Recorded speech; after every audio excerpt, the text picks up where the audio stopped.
Imagine being an orphan struggling with life and then getting kidnapped at the age of 7.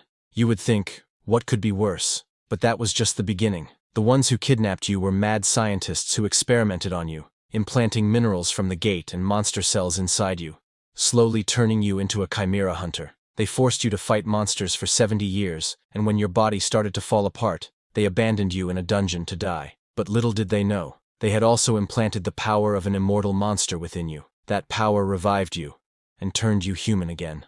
Well, this is the tragic story of our main character, who now stands at a crossroads with two paths ahead, one of revenge and the other of forgetting everything to live a normal life in the dungeon. If you guys think this story is good, then make sure to like and subscribe this channel. Then let's start.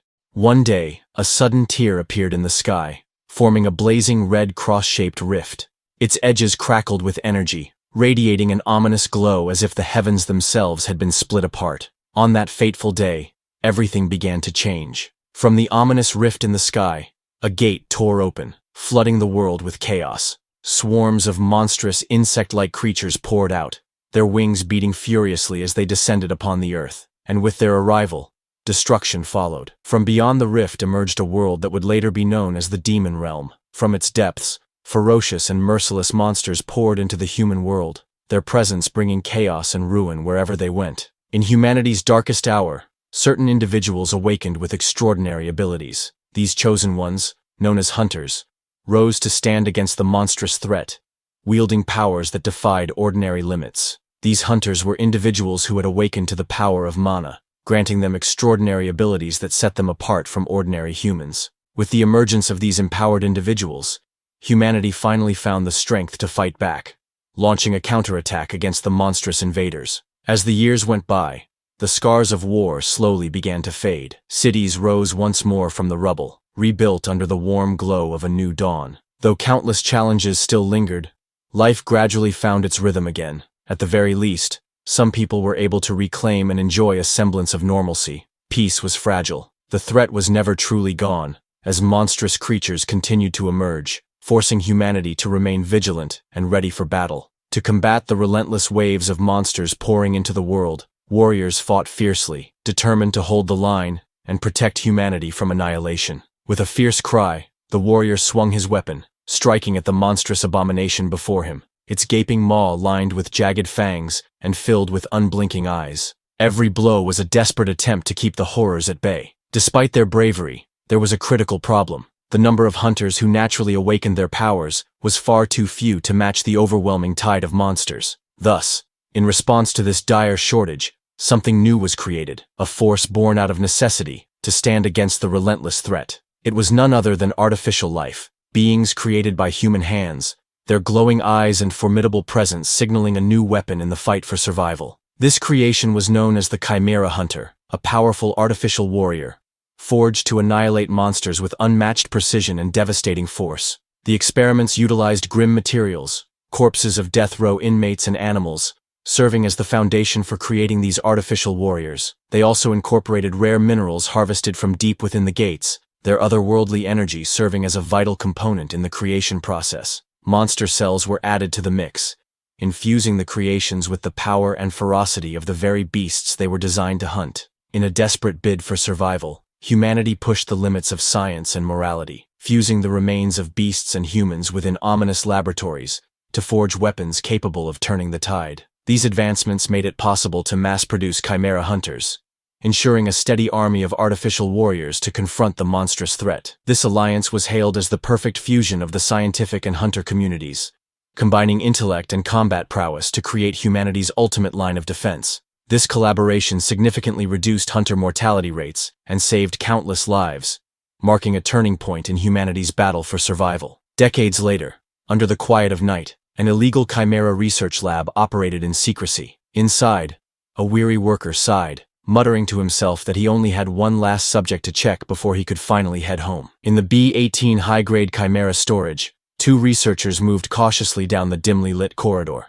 One of them stopped, shining his flashlight on a particular cell, number 17. His arm looks a little rotten, he remarked with concern. One researcher shouted urgently, "Hey, don't go near him." The other, unfazed, replied calmly, "It's fine. His brain is damaged. He won't move without orders. A monstrous creature was chained to the ground, its body twisted and unnatural. Its right arm was grotesquely deformed, oozing with strange growths. One of the researchers shined a light on it and said, "His right arm is completely messed up. Could this be a side effect of the experiment?" One of the researchers scoffed and said, "Why are you so scared of a guy who can't even see properly?" But as he spoke, the creature's golden, slit-pupiled eyes suddenly snapped open. One of the researchers stammered, "Let's just roughly pass it. At this rate, he'll be discarded anyway." The other gave a casual nod and replied, "All right, man." The chained creature sat silently in the dimly lit cell, its piercing eyes locked on the two researchers. Neither spoke, the heavy atmosphere pressing down on them as the sound of chains subtly echoed in the air.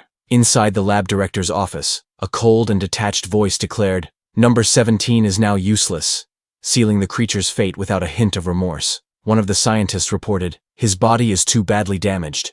If it were any other one, it would have died already." The lab director, seated behind his desk, responded coldly, "How much longer does it have?" One of the scientists replied, "A month at most." The other nodded in agreement, adding, "I agree." The man smirked slightly and said, "Deploy him in this gate blockade operation. Have him guard the rear when the hunters retreat." Under the dim, cold light, the chained beast lay battered and bloodied. Directors commanded researchers to do not input a return command. Far away, in the scorching skies of the Demon Realm's Rocky Mountain region, the ground cracked beneath a lone figure. Golden streaks of power burst through the air. From the red sky above, a massive golden-scaled beast dove with its jaws wide open, teeth glinting menacingly. Its roar shook the heavens as it descended upon the horned figure below. Number 17 braced himself, his clawed legs digging into the ground as golden energy swirled around him. Blood ran down his back, but his eyes were fierce. The golden beast lunged, but Number 17 swung his massive claw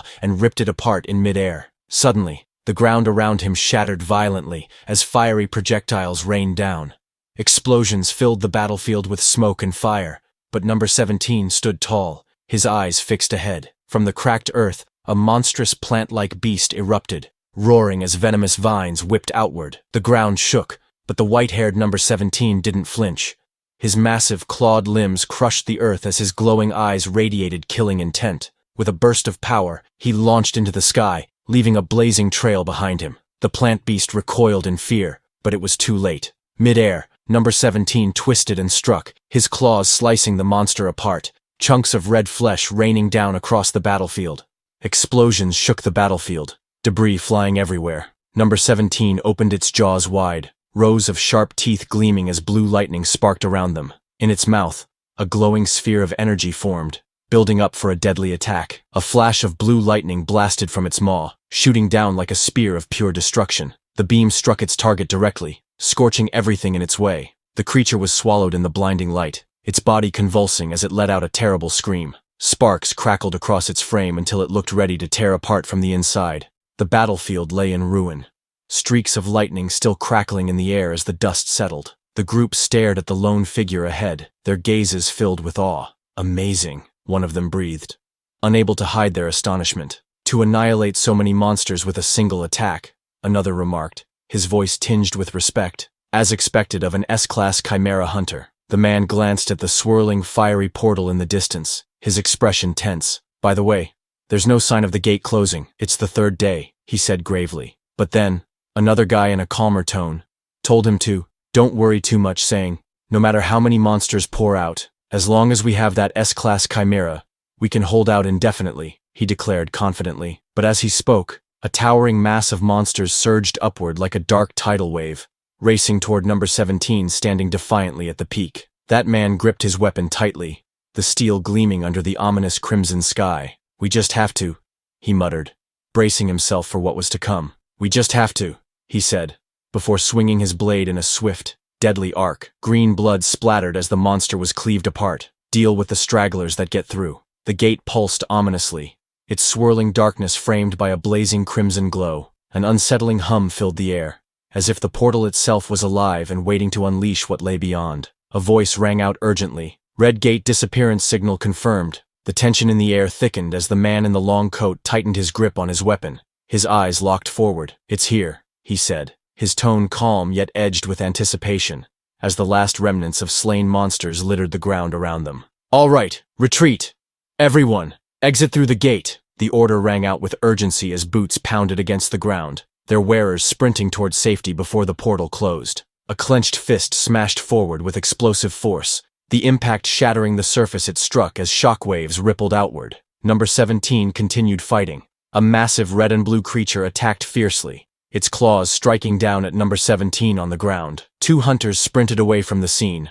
One of them, a red-haired woman, called out, "Wait, aren't we taking that number 17? The dark-haired man beside her replied without slowing down, "They said not to retrieve him." The red-haired woman questioned in disbelief, "Isn't that expensive?" Meanwhile, number 17 with piercing yellow eyes struggled under the crushing grip of the massive red and blue claw. "They said its lifespan was over anyway," the man's detached voice replied. As they sprinted toward the gate, the red-haired woman's voice wavered with guilt. "I feel kinda bad. If it weren't for him, the damage would have been immense this time." The dark-haired man shot her a sidelong glance and replied bluntly, "Why worry unnecessarily? You know those guys are practically inorganic." His words were cold, stripping away any sense of individuality. Number 17 was trapped in a crushing grip, blood dripping where the claws dug into its flesh. The enemy's hold was unyielding, as if determined to never let it go. But with one brutal strike, number 17 tore the limb free, spraying white fluid across the air. The blood-soaked figure, hair whipping wildly, stood tall despite the chaos.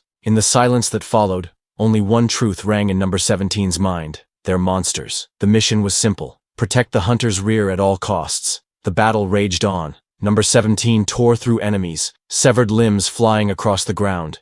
It stood firm, holding the line so others could move forward safely. A monstrous jaw lunged toward it, glowing eyes filled with hunger. But before it could bite down, blue lightning crackled through the darkness. Power surged from number 17, a sphere of energy blazing in its grasp.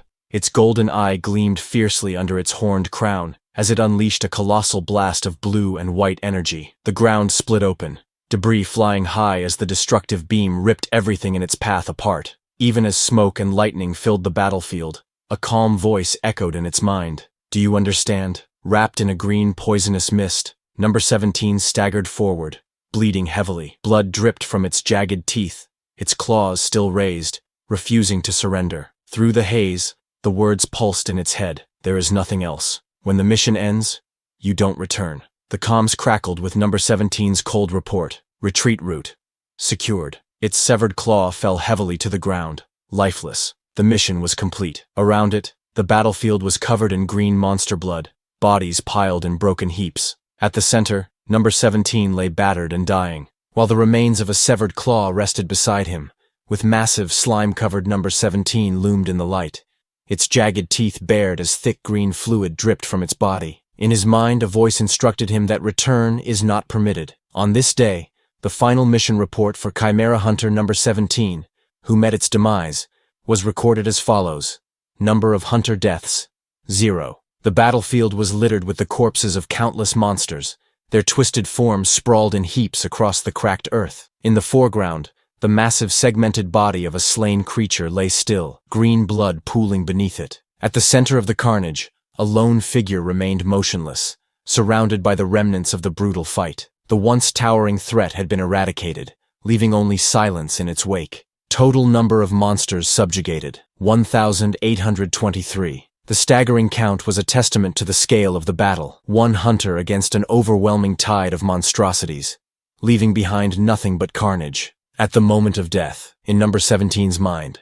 fragments of an unrecorded past began to surface. It recalled that it had once been a complete human, and that it was kidnapped at the age of 9. Starting from that memory, a panorama of number 17's life began to flash before its eyes. Unfortunately, number 17's damaged brain couldn't fully comprehend the meaning behind those scenes. It calmly watched its past life unfold. 79 years ago, at the District 13 orphanage, a man stood outside holding a baby. Looking down at the child, he read softly, "The child's name is..." 70 years ago, a boy sat silently on a chair, his head lowered. A man stood before him, scolding, "You hit a friend with a stone because they teased you a bit? How many times has this happened now?" The boy remained wordless. Snow fell quietly outside as the doors slammed shut with a loud bang. "We can't keep you anymore." With those words echoing in his mind, the boy stepped out into the falling snow, arms crossed against the cold, leaving the orphanage behind. The boy collapsed face first into the snow,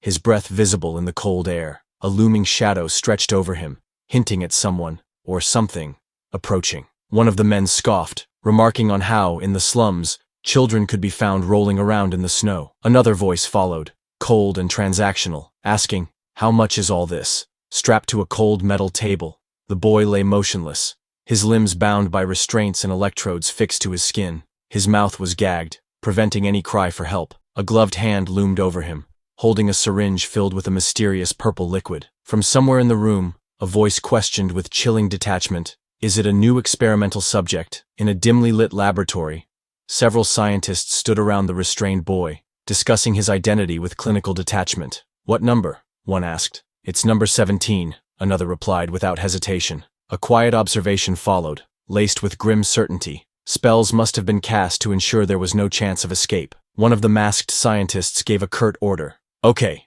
record it." Another, holding a clipboard, noted in a clinical tone, "Number 17. S plus class silkworm larva cell injection." Number 17's restrained hand twitched violently, the black tattoo stark against his pale skin. One of the observers spoke with clinical anticipation. "Let's watch now. What kind of reaction will appear?" One of the researchers stared at the readings in disbelief. "No side effects." Another observed the restrained boy in the chair and added, "A special ability has appeared, but his human form and ego are maintained." One of the researchers examined the data carefully and remarked, "It seems to have a unique constitution." Another, with a cold and clinical tone, ordered, "Keep implanting various things until there's a reaction." The group of scientists huddled closely together under the harsh white light, their lab coats forming a wall of secrecy. Whatever they were observing seemed to demand their full attention, the air in the dimly lit lab thick with tension. Then 64 years ago, in the midst of a crumbling room, number 17 stood firm, energy radiating in a brilliant blue sphere between his hands. The ground beneath him cracked from the force, while behind him,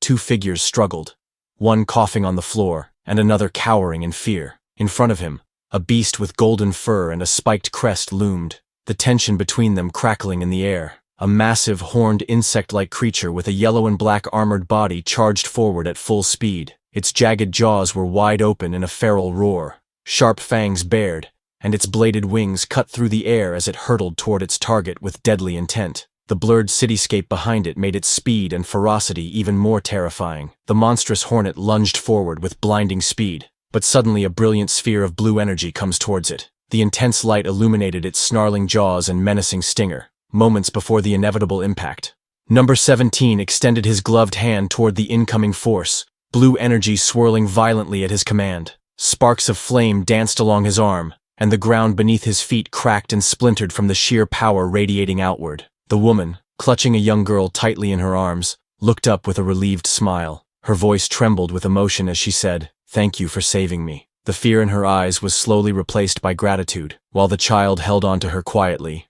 still wary of their surroundings. One of the uniformed men, his shoulders heavy with guilt, looked at the number 17 and said, "I'm sorry to put such a burden on a child like you." Number 17, his face calm and voice steady, simply replied, "It's fine." The scene shifted to a pair of sturdy black boots stepping onto the cracked ground, the words, 59 years ago, marking the moment. Number 17 stood in the middle of a ruined battlefield, surrounded by shattered debris, the severed limbs of monstrous creatures, and craters embedded in the ground. His mind felt clouded, his thoughts fragmented. Why am I here? The question echoed in his head as he struggled to recall anything. What was I doing just now? He wondered, staring blankly at the carnage around him, as if a crucial piece of his memory had just slipped away. From behind, a man in a white lab coat with round glasses called out, "Oh, number 17, why did you stop?" There was a faint, almost mocking curiosity in his tone as he added, "Did your memory get confused?" His calm demeanor contrasted sharply with the chaotic battlefield around them.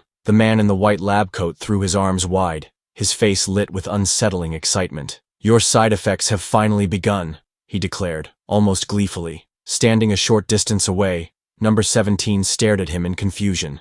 His thoughts clouded. "Side effects?" he echoed silently, unsure of what the scientist meant. The man in the lab coat carefully documented his observations, noting, "As a result of implanting over 500 types of monster cells for 15 years, 54 years ago, deep within a secret laboratory, relentless experiments took place. The result was extraordinary, a being with power beyond measure, possessing at least an S-rank hunter classification. his true strength practically incalculable. Now, bound in heavy chains and drenched in blood, Number 17 sat restrained in a chair, his monstrous aura radiating in the dim light. The scientist, unable to hide his manic pride, declared him the lab's greatest success. 20 years ago, a gloved hand held out a piece of raw meat, the gesture deliberate and coaxing. "All right, Number 17, good boy," the voice called out softly, as if speaking to something dangerous that needed careful handling. The young woman flinched back in shock as a large bird-like creature with sharp features and blazing orange eyes lunged toward her. "Whoa!" she exclaimed, instinctively stepping away from the sudden, aggressive movement. The woman crouched a short distance away, smiling in satisfaction. "See? I told you it would eat," she said, watching the creature tear into its meal. This monster was Number 17, nearby. A mother turned away in disgust. "It's gross." A man gently covered his young son's eyes. "Don't look at things like that," he said firmly. 3 days ago, a blinding surge of energy erupted in the air, splitting the sky with crackling light. Number 17's golden eyes widened, reflecting the storm of power as arcs of electricity danced violently around it.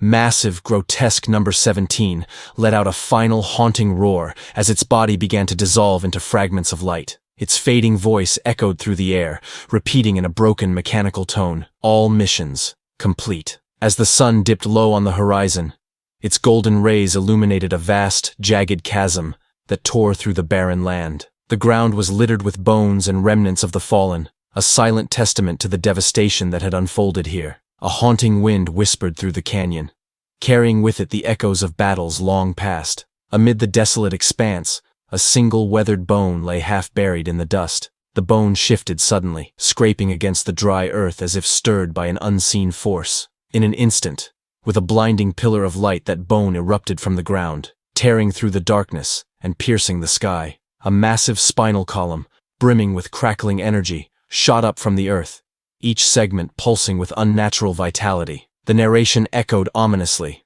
This was no ordinary relic. It carried within it the combined power of 527 different types of monster cells, a grotesque fusion of countless creatures' strengths. Its skeletal frame continued to assemble, ribs locking into place around a dark, pulsating core. This abomination was no mere monster, but Chimera Hunter Number 17, a weapon forged from the cells of hundreds of deadly beasts, reborn for one purpose alone. From its spine and ribs, sinewy cords of muscle began weaving into place, twisting and binding together with unnatural speed. The once lifeless bones pulsed with grotesque vitality, each fiber brimming with monstrous power as the creature's body took shape. A blinding explosion erupted, flooding the darkness with searing light. Then bare feet touched down softly on the cracked ground, the air around them still hazy with lingering smoke from the explosion. He looked down at his hands in disbelief, his voice trembling. What is this? The unfamiliar warmth of flesh replacing what he had once been. A haze of confusion filled his mind as he took in his transformed body. Human again now? He asked himself, the words barely more than a whisper. Bathed in the warm glow of the rising sun, he stood at the center of the barren land, his shadow stretching long across the cracked earth. The massive stone arch framed the light behind him, as if the world itself was announcing his return. Revival. The man stood there, looking down at himself in disbelief. His voice trembled as he wondered if he had truly returned to being human again. He looked at his hand, noticing the monstrous claws that had formed. Although he appeared human, he realized that the monster cells within him still remained, meaning he couldn't truly call himself human. Reflecting on the situation, he thought that a lot of time must have passed, and since the lab hadn't come to retrieve him, something unusual was going on. He realized he had been discarded. The experimental number once engraved on his wrist had vanished as well. Looking at his hand, he wondered if this meant he was finally free, no longer bound to the lab or its control. Thinking about the nature of this power, he concluded that such a transformation could only belong to an immortal-type ability. He understood the nature of the ability. It allowed the body to revive up to 3 times, as long as its core remained intact and wasn't destroyed. He recalled how it was believed that human and immortal cells could never fuse. Yet, looking at himself now, he realized that his body had fully recovered, restored to its peak condition. He realized that with all the side effects of the experiment gone, his condition had reached its best state. The constant haze that clouded his mind since the beginning had finally lifted. Even the spells engraved on him to prevent escape or rebellion had completely disappeared. He thought to himself that if his existence as experiment number 17 had truly ended, then perhaps it was finally time for him to live a normal life, as a human. He reflected that number 17 was nothing more than a label forced on him by the lab. His true identity had been buried beneath that number. He remembered someone once telling him that while he might seem rough or even unstable, he should strive to live with purpose, by consciously helping others. He recalled the words spoken to him. If he could live a life helping countless others, that would give him true purpose. And in that moment, his original name came back to him, Cheon Do-woon. He scoffed at the idea, calling it nonsense. To him, the thought of helping others felt meaningless. After all, how could an orphan who grew up in the slums possibly be capable of saving anyone else? It didn't make sense. He stood at the edge of the cliff, staring into the vast horizon as the sun set. With his thoughts heavy, he questioned what path he should take now. The idea of revenge echoed in his mind, tempting him as a possible answer. He realized that revenge wasn't something he could pursue blindly. It required a clear target standing before him, someone to focus that rage upon. He admitted to himself that the events which had once fueled his hatred now felt so distant that his desire for revenge no longer burned as fiercely. Besides, there was no way for him to return to the human world at this moment. He decided that if he lived long enough, he would eventually cross paths with them again. For now, he pushed the thought aside, telling himself he would deal with it when the time came. He narrowed his eyes, his gaze firm and focused as he looked down on his lower body. He stood tall, his back to the setting sun as its light shone through him, casting a powerful silhouette. In silence, he faced the horizon, lost in thought about the uncertain path ahead. At last, he made his choice. For the time being, he decided to set everything else aside and try living, at least a little, like a human. As he took his first steps forward, a simple but important thought crossed his mind. If he was going to live like a human, the first thing he needed was clothes. As he walked across the barren land, he wondered to himself, when was the last time he had even worn clothes? The thought felt distant, almost foreign, after everything he had been through. As he wandered near the shimmering lake, he wondered what material he could possibly use to make clothes. The thought lingered in his mind. Whatever it was, it would need to be tough enough to last. Peeking through the bushes, he considered his next step. Perhaps it was best to look around the area for something useful, anything that could serve as material for clothes. As he searched, something caught his attention. With a curious look, he leaned closer and muttered, This is... He came across the fallen body of a large beast. Observing its state, he wondered if it had died in a territorial dispute. Judging by the lack of major injuries, he concluded that it must have been an exceptionally strong creature. Looking closer at the creature, he realized the truth. It hadn't fallen in battle. Instead, it must have died from poison. He smirked with satisfaction and raised his hand. Good, he muttered, relieved. It was perfect timing, just when he needed leather. Without hesitation, he drew his blade. As sparks of energy flashed, his hand turned into a blade. This was another creature's power he got. Holding the curved blade firmly, he muttered with a faint smile, I guess I'll need a blade to make it easier, right? He recalled the lessons he had learned back at the lab. First, cut the belly straight, then make incisions along the limbs, right? He muttered to himself, visualizing the steps in his mind. With a determined look, he nodded to himself and said, Okay, let's try it. As he pressed the blade down, blood unexpectedly seeped out, making his eyes widen in shock, and the next second, his body was suddenly enveloped in a surge of dark gas that comes out of that bird's body. Eyes narrowing, he muttered in disbelief. This is... The air around him twisted violently as a sinister miasma spread out. His eyes widened in realization. Poisonous aura.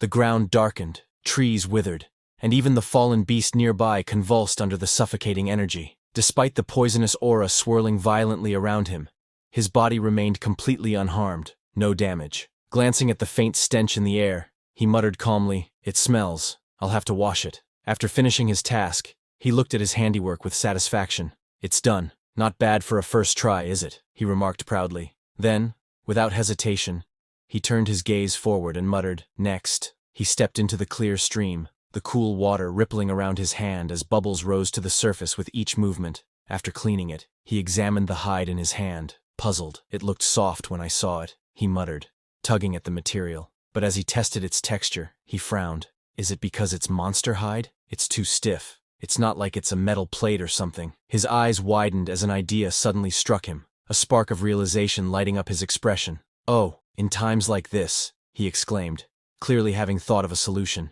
Without hesitation, he slammed his fists down on the monster hide repeatedly, using brute force to soften and shape it. The ground shook with each powerful strike. Panting slightly, he glanced at his work and muttered, "Is this how you tanned?" He wasn't entirely sure of the process, but reasoning aloud, he added, "Well, it must be, right?" He lifted the processed hide in his hands, giving it a gentle shake. A bright smile spread across his face as he thought, "Oh, it's done. It's soft." The once stiff monster hide had transformed into a smooth, pliable material, just as he had hoped. He nodded in satisfaction, holding the tanned hide. "Good," he murmured. "The size should be roughly this, right?" Everything seemed to be coming together just as he had envisioned. Just then, the bird beast which he just skinned, a small fire awaked on it, showing that it's alive. After cutting the hide roughly to size, he held it up with determination. But then, the fiery creature unexpectedly emerged from the ground, glaring at him with a fierce intensity. He didn't notice that, and with a burst of strength,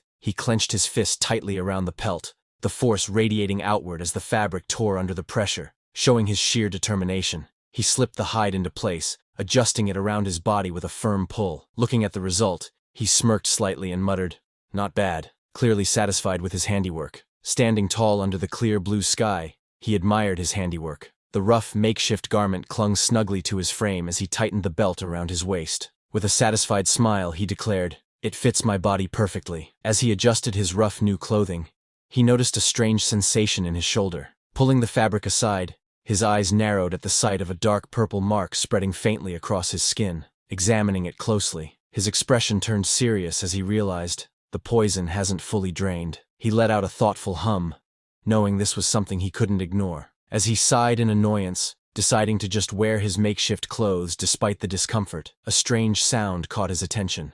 Startled, he turned toward the source and froze. By the water's edge, the creature he thought was long dead suddenly stirred, flames flickering weakly from its head. With a puzzled look, he muttered, "What?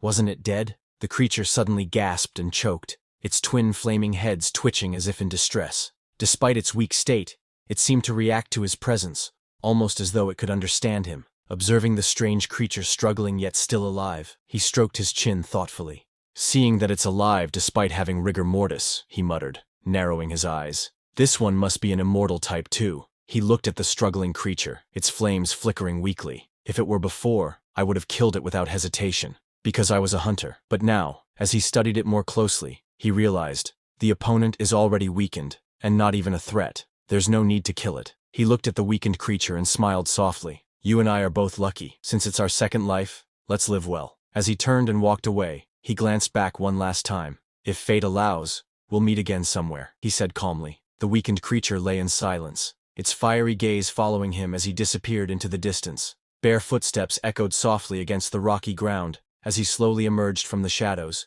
each step carrying an eerie weight in the silence. Now that he had managed to take care of his clothes, he walked forward with determination. What he needed next was clear. "I need a house," he thought, already planning his next step for survival. Suddenly the ground beneath him began to crack, faint sparks flickering out as the stones split apart. Something was about to emerge from below. With a deafening screech, a colossal centipede-like monster burst forth, its sharp mandibles snapping and its many legs clawing at the ground. The man stood calmly, hands folded behind his back, staring up at the towering creature without a hint of fear. The monstrous centipede loomed high above, its razor-sharp claws glinting menacingly as it prepared to strike. From below, the man stood firm, gazing up at the towering beast with unwavering calm, his posture unshaken despite the terrifying sight. The young man looked up at the towering creature with calm eyes, tilting his head slightly as he asked, almost casually, "Is it too dark here?" With a single sweeping motion of his arm, the young man unleashed a devastating strike. A sharp arc of force ripped through the air, slicing cleanly across the monstrous centipede's body. Green blood sprayed wildly as the beast screeched in agony, its massive form reeling back under the overwhelming power of his attack. The young man calmly turned his back. With his hands folded neatly behind him, he walked toward the light at the end of the tunnel. His voice was cold and indifferent as he dismissed the fallen creature with just one word: rejected. Then he went to a snowy mountain. A cold wind swept across the mountains, carrying with it a relentless flurry of snow. Their large, white-furred beast with a blue face lay in the snow, its mouth wide open in a cry filled with sharp fangs. Snowflakes fell around it as it struggled. Our MC walked past the fallen snow beasts lying across the ground. Looking at the desolate, frozen land around him, he thought to himself that it would be difficult to find any food in such a place. So this place was also rejected. He then walked through the dense forest, and suddenly he wrinkled his nose in disgust. The foul odor in the air made him frown, and he muttered to himself about how unbearable the smell was. This was also rejected. He then stepped into a dark cave.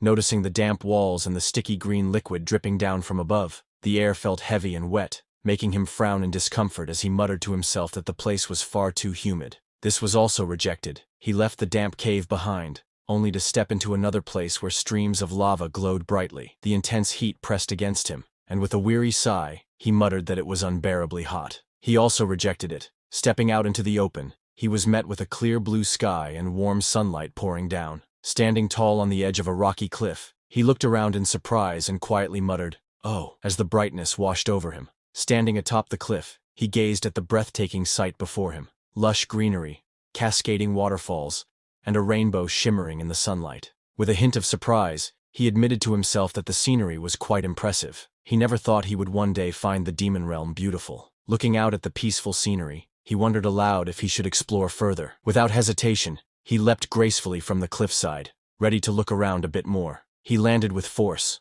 the ground cracking beneath him as dust and debris scattered. The impact shook the earth, showing the sheer strength behind his leap. He stood by the water's edge, gazing down at the clear surface. Beneath the gentle ripples, schools of fish swam freely.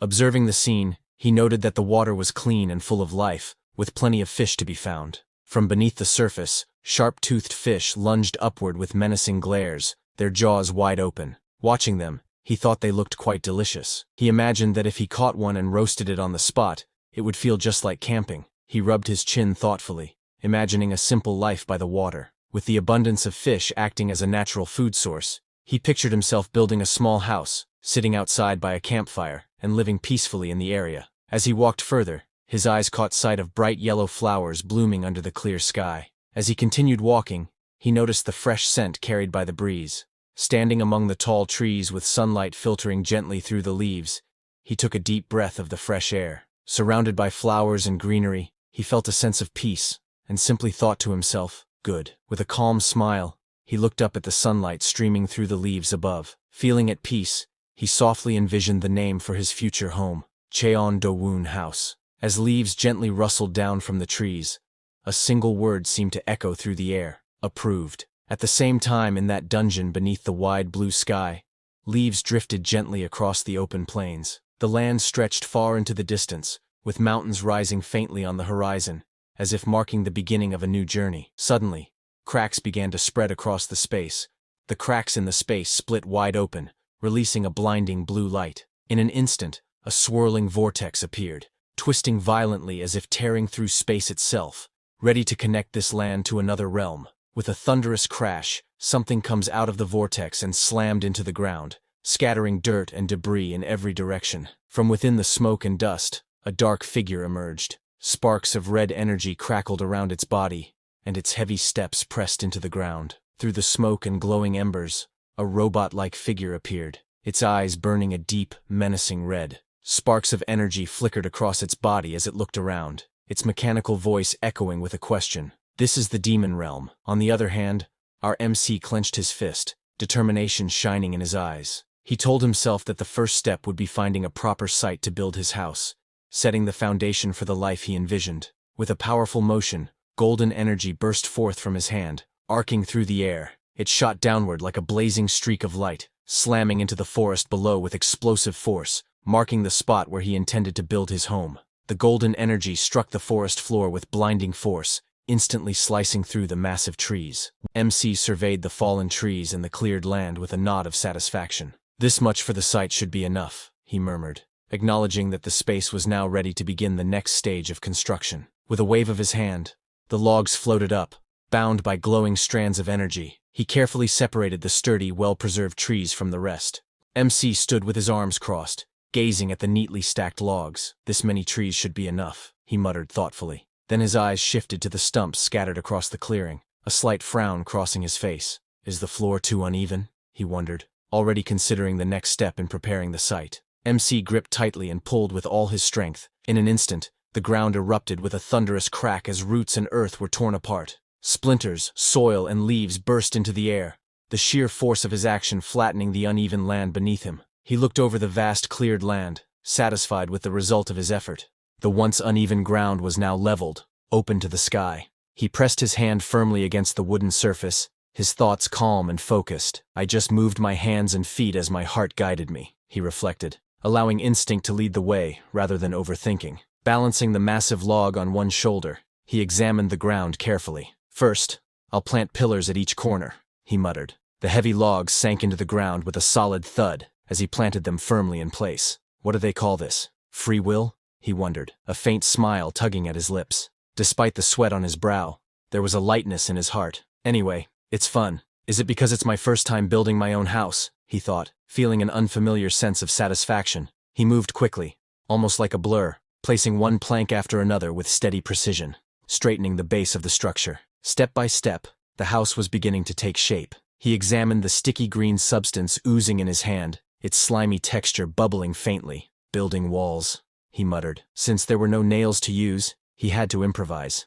With a firm nod, he decided, I'll use snail-type monster mucus instead. He carefully pressed the logs together, using the thick green mucus as adhesive. Once it hardens, he thought, it'll be as solid as rock. A faint smile crossed his face as he added, waterproofing, in a way, as the bright sky, golden rays spilling down as the leaves rustled gently in the breeze. Now, for the finishing touches, he murmured, ready to complete his work. He looked up with a satisfied smile, hands resting on his hips as the sunlight shone down on him. Good, he said confidently. Most monsters won't even dare to approach. MC stood proudly in front of the small wooden hut, its walls reinforced with snail-type monster mucus, and decorated with silkworm larva's cocoon silk. Despite its unusual construction, he smiled with satisfaction. Quite cozy. I like it, he said, clearly pleased with his work. He stood in thought as he examined his work. But it's a bit lacking, he muttered to himself, a slight frown forming. It felt like something was missing,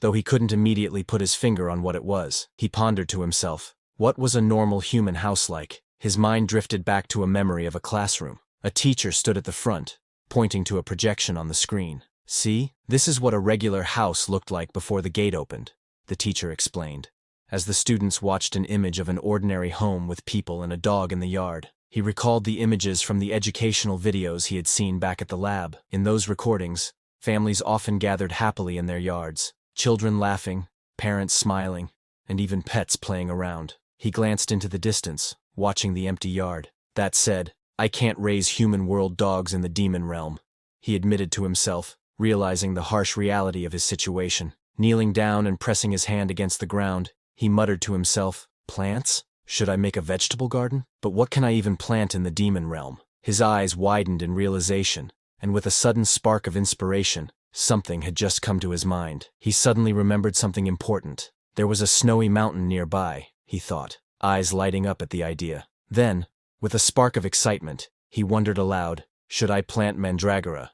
As snow whirled fiercely around the towering peak, the mountain shrouded in a relentless blizzard. The icy winds howled as if warning anyone who dared to approach. Mandragora's habitat lies in the deepest, mana-dense peaks of snowy mountains. But our MC trudged barefoot through the icy terrain, snowflakes swirling all around him. He muttered to himself with a shiver. Speaking of which, it's really snowing a lot. As expected of a snowy mountain, snow fell heavily around him as he looked up at the gray sky. A distant memory surfaced. It was snowing this heavily the day I was kidnapped to the lab too, he thought, the bitter recollection weighing on him like the icy flakes settling on his hair and shoulders. The memory replayed vividly in his mind. At that moment, back then, it was so cold he actually thought being kidnapped was a relief. Looking back, there are some good points about becoming a chimera, he thought.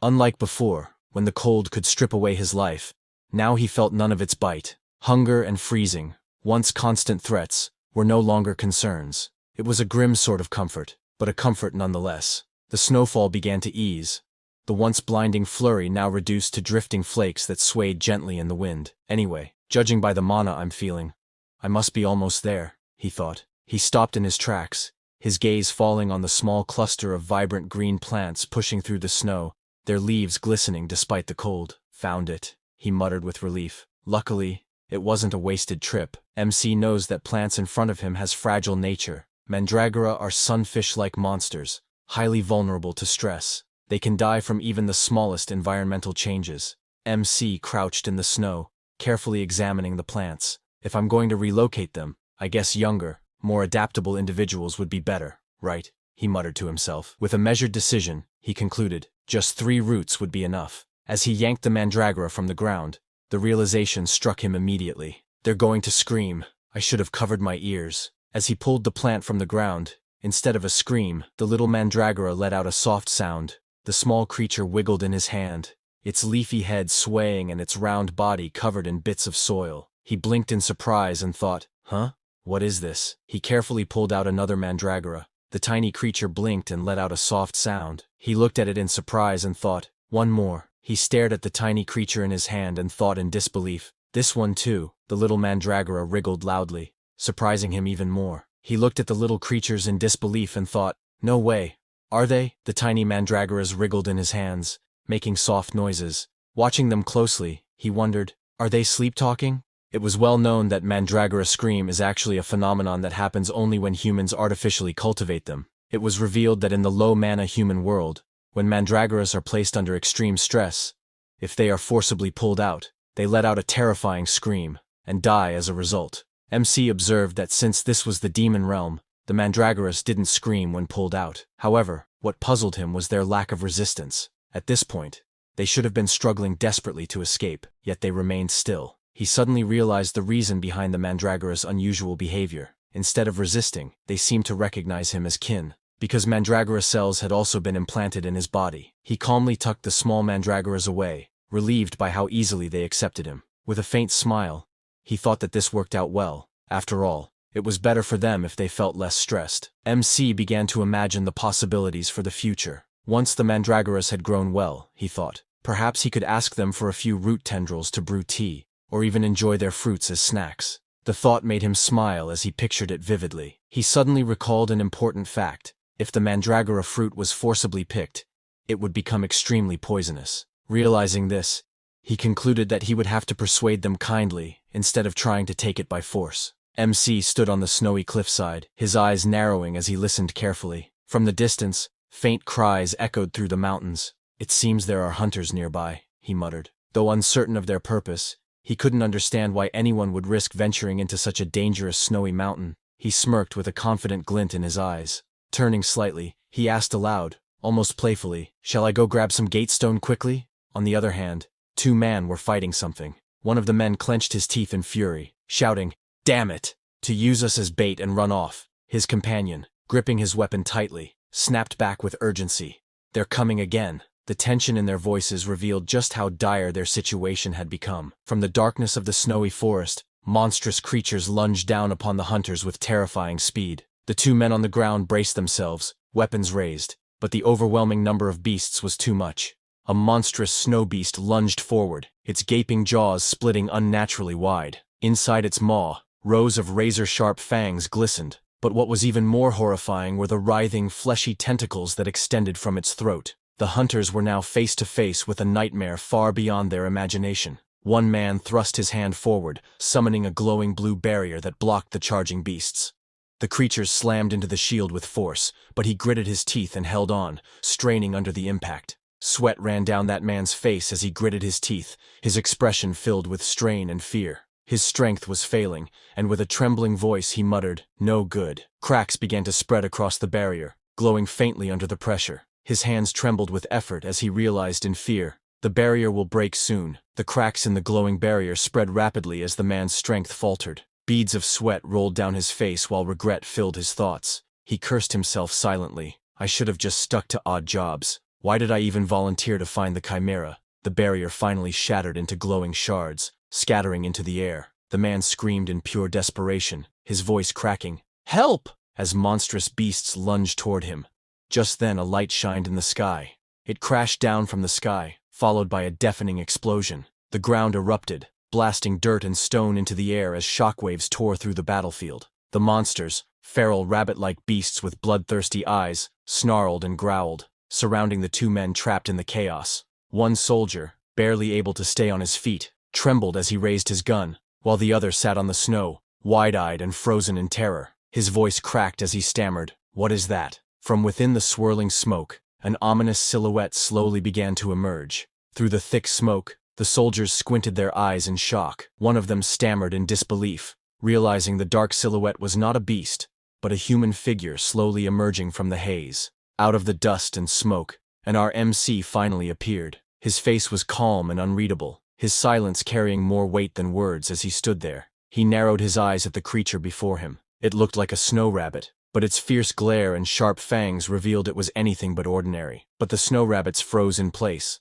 as an ominous presence loomed above the MC. He released his killing instinct, and a massive, shadowy figure with glowing eyes appeared, its terrifying aura filling the air. The snow rabbits screamed in terror, their cries echoing through the frozen forest. Panic spread among them as they leapt and scattered in every direction, desperately trying to escape. The two hunters stared in shock, disbelief written across their faces. One clutched his wounded arm, his voice trembling said, "It's impossible, a B-class monster, running away as soon as it sees him." In the quiet moment that followed, one hunter expressed gratitude, saying how thankful they were for being saved. One of the hunter introduced himself as Kim Tae-hoon, and pointed to his companion, Oh Seong-ju. With a respectful tone, he asked MC for his name. MC calmly replied that he is Cheon-do-woon. Kim Tae-hoon's mind raced as he studied the MC before him. Cheon-do-woon? I've never heard that name before, he thought. The MC's ragged outfit only deepened his suspicion. What's with those clothes? Could he be a reclusive hunter? MC couldn't help but question. Why are they here? From their appearance, they clearly seemed like a D-class hunter. There was no way they didn't know how dangerous the snowy mountain was. One hunter hesitated before replying that this is because of money. They told MC that a request had been issued to capture a chimera alive. The reward offered was said to be substantial. Hearing this, MC's eyes sharpened as he muttered softly to himself. A chimera, one of the hunter explained with a laugh that a test subject had escaped from the lab. It was said to be some kind of machine creature, and while fleeing, it supposedly jumped into a gate. Hearing this, MC thought to himself with relief, if it's a machine creature, then they're not looking for me. MC made up his mind, thinking to himself, I should grab the gate stone and go. MC then questioned suspiciously, but where are your bags? You didn't come to the demon realm empty-handed, did you? The gate stone, one of the hunter quickly made up an excuse, stammering. Those team members, those guys took everything and ran off. Clutching his wounded shoulder, the man gritted his teeth and shouted, they intended that from the start. Inwardly, he regretted not realizing it sooner, thinking, I should have noticed when that B-class hunter offered to let me join. Those traitorous hunters laughed and fled, leaving monsters in their wake. Hearing that MC thought to himself, then the gate stone is with them. The nervous hunters, their bodies trembling from exhaustion, pleaded with MC. Don't you have any plans to return? We're almost at our limit, you see, one stammered desperately. The other added, you know well what happens when you're contaminated by mana, don't you? They looked at him with a mix of fear and urgency, hoping for mercy. Well, the time a hunter could endure in Demon Realm varied greatly depending on their awakening grade. If they failed to return to the human world in time to purify the mana within them, most would inevitably die. But there was one anomaly. Our MC was the exception. Both of the hunters' desperate voices echoed. One asks that, can't he please take them to the human world, adding that his pregnant wife is at home. But MC wasn't listening to them, and was using his powers to search the other hunters. Found them, he muttered, locking onto his targets with unwavering focus. The desperate plea of the hunters was suddenly cut short. With a thunderous burst, MC shot forward with terrifying speed, the force leaving a deep crater behind. The two hunters froze, wide-eyed, as Cheon-do-woon suddenly leapt into the sky with incredible speed. The hunters panicked and shouted after him. Mr. Cheon-do-woon! One of them cried out in shock. Where are you going? The other yelled, their voices filled with confusion and desperation. On the other hand, the little robot was running away, its glowing eyes fixed on the bright streak. It didn't say a word, only a quiet pause, as if processing everything it had just witnessed. The little robot reached at the edge of the snowy cliff, its small footprints trailing behind it. From above, it gazed down at the dark, thorn-filled forest below. Snow fell gently, but the eerie sight of the twisting shadows made it cautious. The robot quietly noted to itself that this place seemed very dangerous. From behind, a group of hunters spotted the small robot standing ahead on the snowy cliff. Seizing the moment, one of them shouted that this was their chance, and urged everyone to capture it quickly. Without hesitation, they all charged forward, shields and weapons ready. The small robot turned its head slightly, its glowing eyes steady as faint sparks lit up around its frame. In a calm yet ominous tone, it muttered, dangerous things. The robot's transformation was sudden. Its once warm yellow eyes now burned with a sinister red glow. Crimson sparks and violent energy crackled around its body as its form shifted into a darker, more menacing version of itself. The robot system activated, its cold voice echoing just one command. Its only purpose now was clear: to eliminate everything in its path. 4 warriors attacked the robot together. One leapt from above with a shield in hand. Another swung down with a glowing purple sword. A woman surrounded by a magical aura rushed forward, while a man with a heavy blade slashed fiercely from the ground. The robot, its body shining with red energy, raised its arm to defend against their combined assault as the battle exploded around them. Sometimes later, our MC arrived at that place. He looked ahead with surprise. In a worried voice, he wondered if he had arrived just a little too late. He walked across the blood-stained snow, noticing the abandoned gear scattered around. From the scene and a return stone floating in air, he realized that all the hunters had already run away. The hunters had even left behind their luggage in their rush to escape. On the ground, mixed among the bloodstains, were both small childlike footprints and the tracks of animals. Seeing that, MC wondered if the creature had been fighting those hunters while changing its form. He remembered those hunters telling him that an experimental subject had escaped from the lab. It was a mechanical creature, and during its escape, it transformed and jumped into a gate before vanishing. The creature was created from liquid metal, allowing it to freely change its shape. However, since the material was rare, it was made small, about the size of a child or a large dog. MC thought about the mechanical creature. The fact that it managed to overpower 5 B-rank hunters all on its own was truly impressive. On the other hand, Kim Yao urgently called out, telling Xiongju to snap out of it. Xiongju, weak and trembling, said he is done for, explaining that his whole body was contaminated with demonic energy. Kim Yao refused to accept it, shouting at him not to talk nonsense, and reminding him that his child was going to be born next month. With blood dripping from his mouth, Xiongju weakly begged Kim Yao to tell his wife that he was sorry. Tears streamed down his Kim Yao's face as he cried out desperately, pleading with Xiongju to hold on just a little longer. As despair filled the air, Kim Yao questioned if miracles truly existed. At that moment, a glowing figure stepped forward, their foot touching the ground like a sign of hope breaking through the darkness. Tears still streaming down Kim Yao's face, his eyes widened in shock as a sudden radiant light appeared before him. As the golden light cleared, the Kim Yao's eyes widened in disbelief. Standing before them was Cheon Do-woon, carrying a huge pack on his back. They were stunned to see that the pack he carried was their missing luggage. Immediately, Kim Yao rushed forward, going towards Cheon Do. He dropped to his knees in desperation, his voice trembling as he pleaded. He begged Cheon Do-woon to save them, his cries echoing through the snowy forest. Cheon Do-woon stood there surprised to see him. Kim Yao said he know that in the lawless demon realm, once it's taken, it's over. So he fell to his knees, and takes out money with trembling hands, explaining that he and Seong-su had brought 2 checks worth 10 million won each, calling it the value of their lives. With desperation in his voice, he pleaded, begging to buy just 1 gate stone. Kim Yao's words echoed. He told MC that if they didn't return now, death was certain. Cheon Do-woon's eyes shifted to the checks trembling in the man's hands. 20 million won? He muttered, his expression unreadable. Cheon Do-woon thought to himself that he couldn't use the money right now, but it would definitely be useful once he went to the human world later. So Cheon Do-woon takes out a gate stone and broke it, releasing its energy. Kim Yao bowed deeply, holding on to Cheon Do-woon's hand with gratitude as the glowing return portal swirled behind them. With a trembling voice, he said that he would never forget this favor for the rest of his life. As chaos unfolded around him, Cheon Do-woon quietly looked at the stack of money in his hand, his face calm and unreadable, while Kim Yao turned to Xiongju, asking him to get up quickly, saying if they go fast, they might live. But before they leave, Cheon Do-woon asked them if a gate stone cost around 200,000 won in the human world. Kim Yao, supporting injured Xiongju, looked puzzled, and replied that gate stones now cost about 1 million won, and questioned why Cheon Do-woon was asking. Hearing that, Cheon Do-woon extended his hand towards Xiongju, and grabbed his shoulder, saying, "It just feels like he received too much."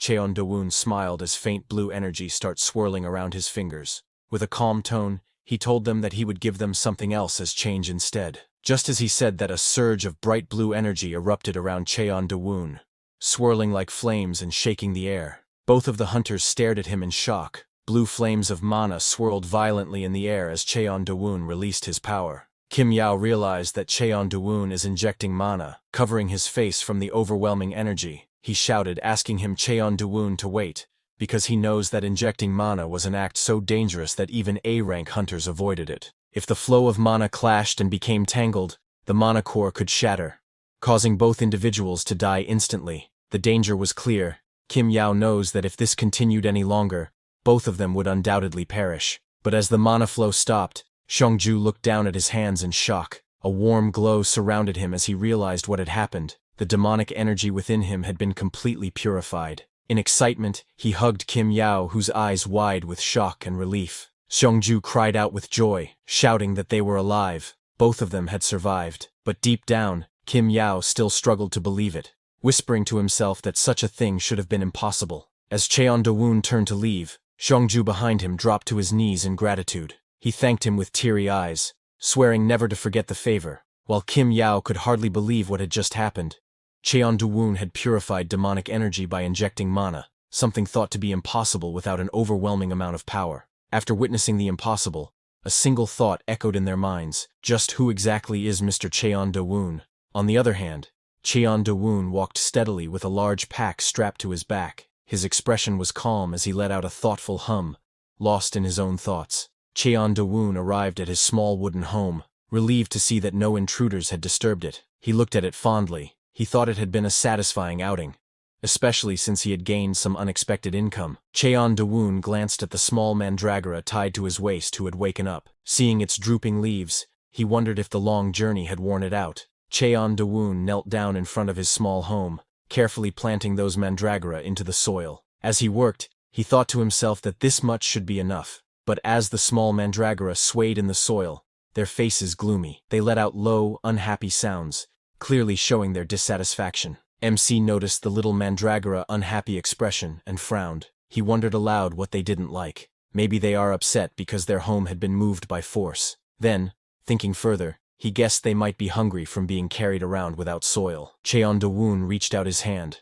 letting a soft blue glow of mana flow from his fingertips into the soil, asking little mandragora, shall he give them some mana because they usually enjoyed it. The little mandragora began to glow with joy, happily responding to the mana they had received. Watching this, Cheon Do-woon remarked that they seemed more at ease now. But Cheon Do-woon suddenly sensed something unusual. Narrowing his eyes, he thought to himself, this presence, it feels familiar. Cheon Do-woon realized that it's the robot the hunters have been chasing. It was a small mechanical creature, clutching branches as if to camouflage itself. Confused, MC wondered, what business does a machine like that have with me? Cheon Do-woon decided not to overthink it. Calmly, he thought to himself that, well, if it really has business with him, it'll show itself sooner or later. Cheon Do-woon glanced at the stack of money and thought to himself that there was no rush. He would keep it aside for now and only use it when he truly needed it later. Then he sat inside the wooden cabin and unpacked those hunters' backpack. Inside was cooking pots and many supplies. He looked down at them and thought to himself that it was time to organize the luggage he had brought. Cheon Do-woon began checking through his belongings one by one. He had a portable burner and a cooking pot set, perfect for outdoor cooking while hiking, camping, or fishing. There were also 8 gate stones, items that allowed free travel between the human world and the demon realm. He pulled out some spare clothes, though they were contaminated with pollen and needed washing before use. Lastly, he had 2 sleeping bags and a blanket, essential for staying warm at night. Seeing all of this, he thought to himself that those hunters had come very well prepared, which was definitely a good thing for MC. Cheon Do-woon picked up a red packet and realized it was ramen. A wave of nostalgia hit him, as he wondered if the last time he had eaten it was back when he was a child living in the orphanage. Cheon Do-woon smiled as he held the ramen packet in his hands. Feeling the hunger in his stomach, he thought it was the perfect time. With a spark of anticipation, he decided to try cooking ramen. Cheon Do-woon read the ramen recipe, which instructed him to fill 500 milliliters of water. Standing by the river with a pot in his hands, he wondered if he should just estimate the amount by weight. As Cheon Do-woon stood by the river with his pot, ready to collect water, a sudden splash broke the surface. Fierce-looking fish with sharp fins leapt out toward him.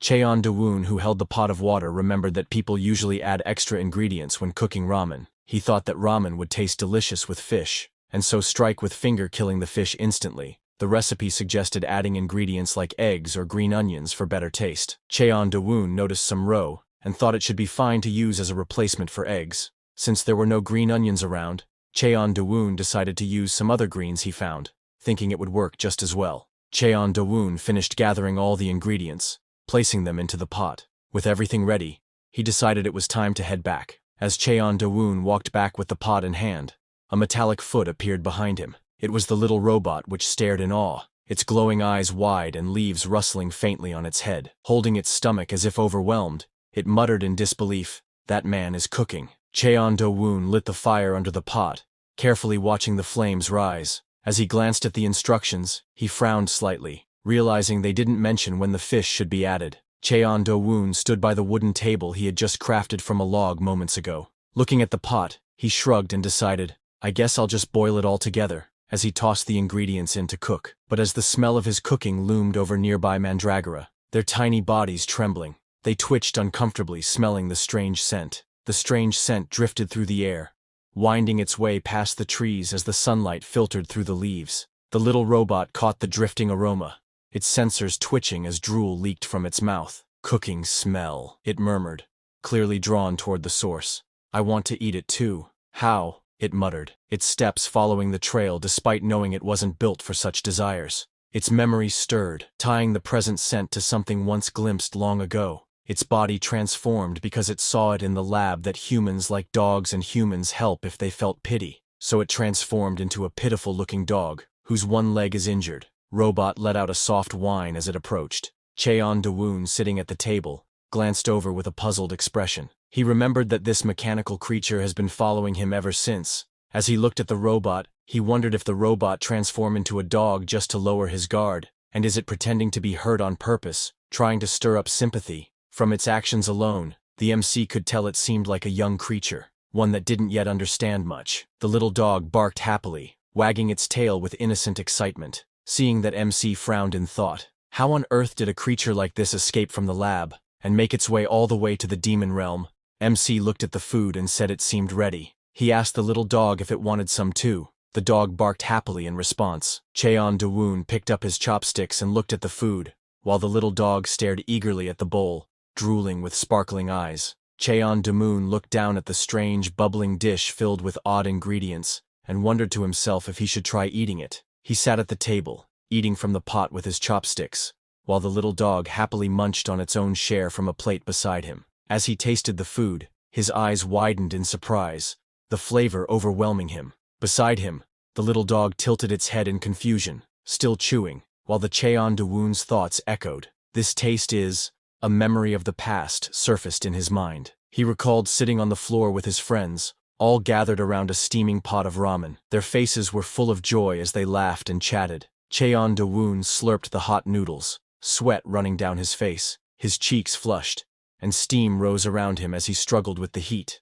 but his expression showed pure enjoyment. Cheon Do-woon smiled softly as he tasted the noodles, thinking to himself that this was how it used to taste. In that moment, he remembered the ramen he had eaten when he was just 7 years old. While the sun set behind the mountains, shadows stretched across the forest. From within the trees, Cheon Do-woon's faint voice echoed just one word: delicious. Afterward, Cheon Do-woon stood with his hands on his hips, looking at the dog. He told it that if it was done eating, it could leave since he needed to clean up. The dog then turned and began walking away, while limping on its one foot. Seeing that Cheon Do-woon pointed out that the dog had been limping on its left foot earlier. The dog froze in shock, realizing it had been caught. With a sheepish look, it quickly changed the lead it was limping and walked away, while Cheon Do-woon watched with a knowing smile. Then Cheon Do went to a waterfall. After finishing the dishwashing, he wondered if he should start the laundry next. As he scrubbed clothes by the water, he thought about how he didn't have good memories when it came to pollen. Still, he knew he couldn't keep living in only leather clothes forever. With a small sigh, he reminded himself that he wasn't a caveman. He thought carefully to himself that if he hit the clothes too hard with the stick, they might tear. So, he decided to strike gently while washing them. But despite his earlier thought of being gentle, he ended up striking the clothes with little too much force. The ground cracked, rocks flew, and the impact shook the riverbank, leaving him shocked at what just happened. The stick slammed into the ground with overwhelming force, leaving cracks and debris scattered everywhere. He stared silently at the destruction, speechless at his own strength. He cleared his throat and tried to stay calm. Though one cloth had destroyed, he reassured himself that it was fine, because there was still one more left. But he narrowed his eyes and looked in his side in confusion. This time, That little robot had changed its form into a rock. He wondered to himself why that little robot kept following him around.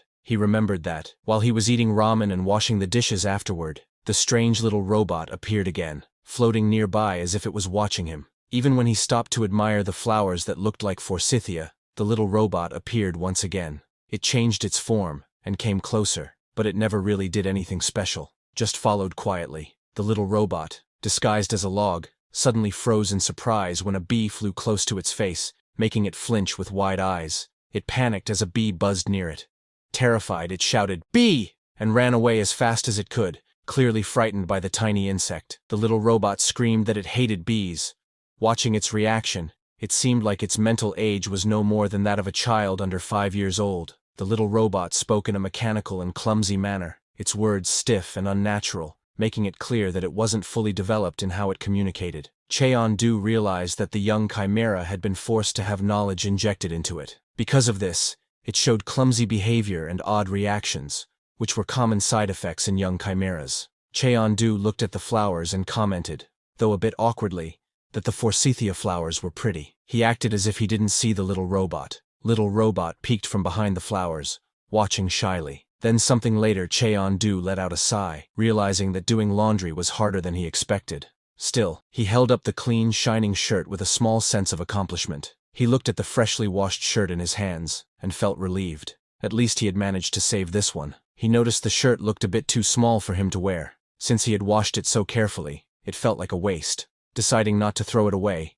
he hung it to the side. Then, he thought to himself that it was time to go check on the mandragoras. While he goes to check on them, the little robot, disguised as a rock, stayed silent, only its glowing eyes showing any sign of life. The little robot grabbed the wet shirt, thinking that since the man wore clothes, it should too. The little robot put on the wet shirt and said proudly that it also wore clothes, trying to imitate the man. The little robot happily declaring that it now belonged to him. He stood proudly, glowing with excitement. Golden light surrounded the creature as its form began to change. Shiny, wavy brown hair appeared, glowing beautifully in the transformation. The golden light continued to glow as the transformation went on. From within the shining clothes, a human hand appeared, clenched tightly into a fist. The transformation was complete. The small robot now stood in a full human form, with long brown hair flowing behind and fists resting proudly on its hips. It felt perfect, as if this form was its true self. On the other hand, Cheon-du looked at the little mandragoras in concern.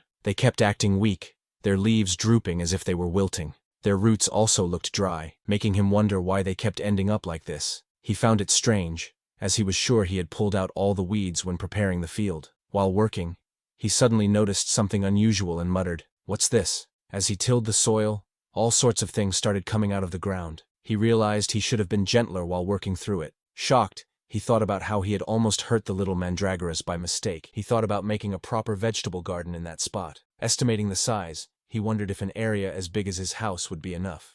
Just then, he noticed something appear behind him. He looked back and saw a young girl with long, flowing hair peeked out shyly from behind a tree. Her bright golden eyes widened with curiosity as she softly greeted, "Hello." Cheon-du looked surprised, immediately recognizing that it's the little robot. He thought to himself, "This time it's a girl. Is she finally talking to me?" Gathering himself, he responded softly, "Yes, hello there." The little girl looked at the wooden house with hesitation and asked softly if it belonged to him. Cheon-du simply replied with a calm, "Yes." The little girl nervously asked if he was a native of the area. Hearing her question, Cheon-du smirked slightly and thought to himself whether he should tease her a little. Cheon-du said yes and asked her which tribe she belonged to. Surprised and nervous, the little girl stammered, repeating the word tribe in confusion. The girl nervously pointed far away, claiming she came from across the waterfall, a very distant place that he wouldn't be able to find. Cheon-du thought for a moment and asked if she was from the coconut tribe, since they lived near the waterfall. The girl quickly nodded,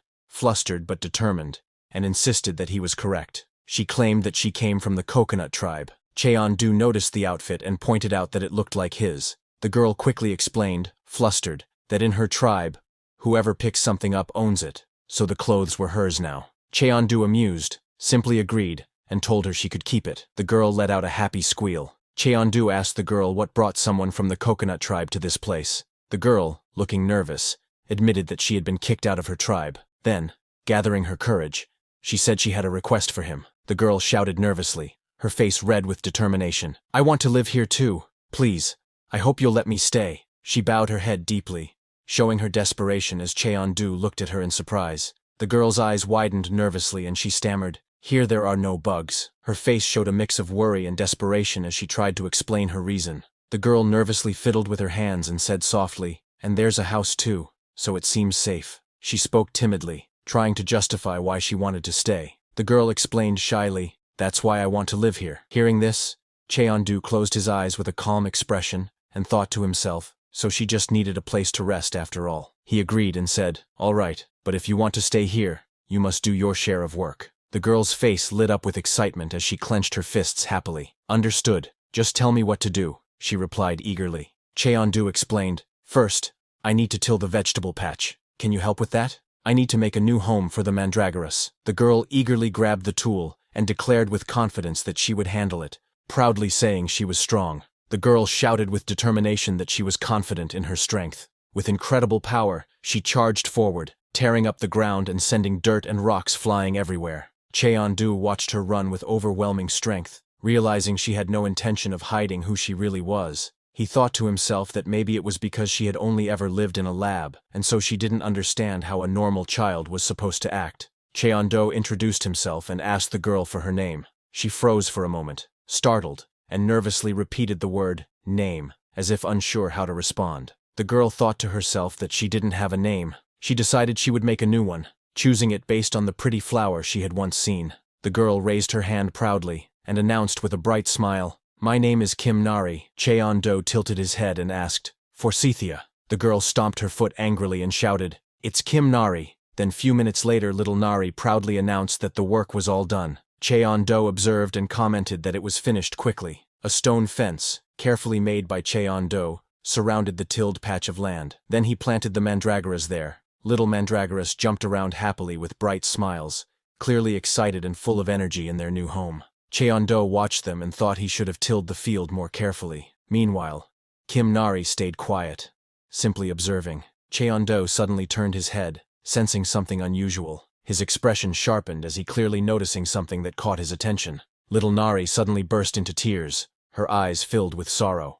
Cheon-do looked at her in surprise and asked why she was crying. Sniffling, she admitted that seeing the mandragoras reminded her of her lost friends, and the memory overwhelmed her with emotion. Cheon-do looked at her with surprise, thinking to himself, "Friends? There's no way she could have had something like that in the lab." He couldn't believe her words, feeling puzzled by what she meant. Just then, little Mari's eyes widened in shock as a loud, terrifying noise echoed around her. A tear rolled down her cheek, and she gasped in fear. Dark shadows spread across the sky, surrounding the area where the small house and vegetable patch stood. Cheon-do calmly told little Nari not to be too surprised, explaining that the frightening noise was just monsters hunting each other, a common sound in this place. Little Nari, trembling and crouched on the ground, nervously admitted that before coming here, she had seen a monster that looked like a chick, and it seemed like several monsters were attacking it. Hearing that, Cheon-do widened his senses and calmly confirmed, "It seems so." Little Nari trembled as she listened, her voice filled with worry. She said it sounded like the creature was in pain and must be hurting. She added that it seemed to have been bitten. Cheon-do, standing calmly beside her, explained without emotion that the creature would soon be eaten, for this was the demon realm after all. He asked her perhaps she saved that monster. Hearing that, little Nari clutched her head. Trembling, she shook her head and cried out in despair, insisting that she couldn't save monsters. Seeing her reaction, Cheon-do wondered if the side effects of the brainwashing command were still affecting her. It seemed she couldn't move according to her own will. Cheon-do thought to himself that he needed to be careful with his words so they wouldn't sound like commands. Smiling gently, he said to the little Nari, "If you help, the monster might survive. Do you want to go and take a look?" Hearing this, the little Mari's eyes widened in surprise, clearly moved by his words. She shouted, "I'll be back," as she launched herself high into the sky,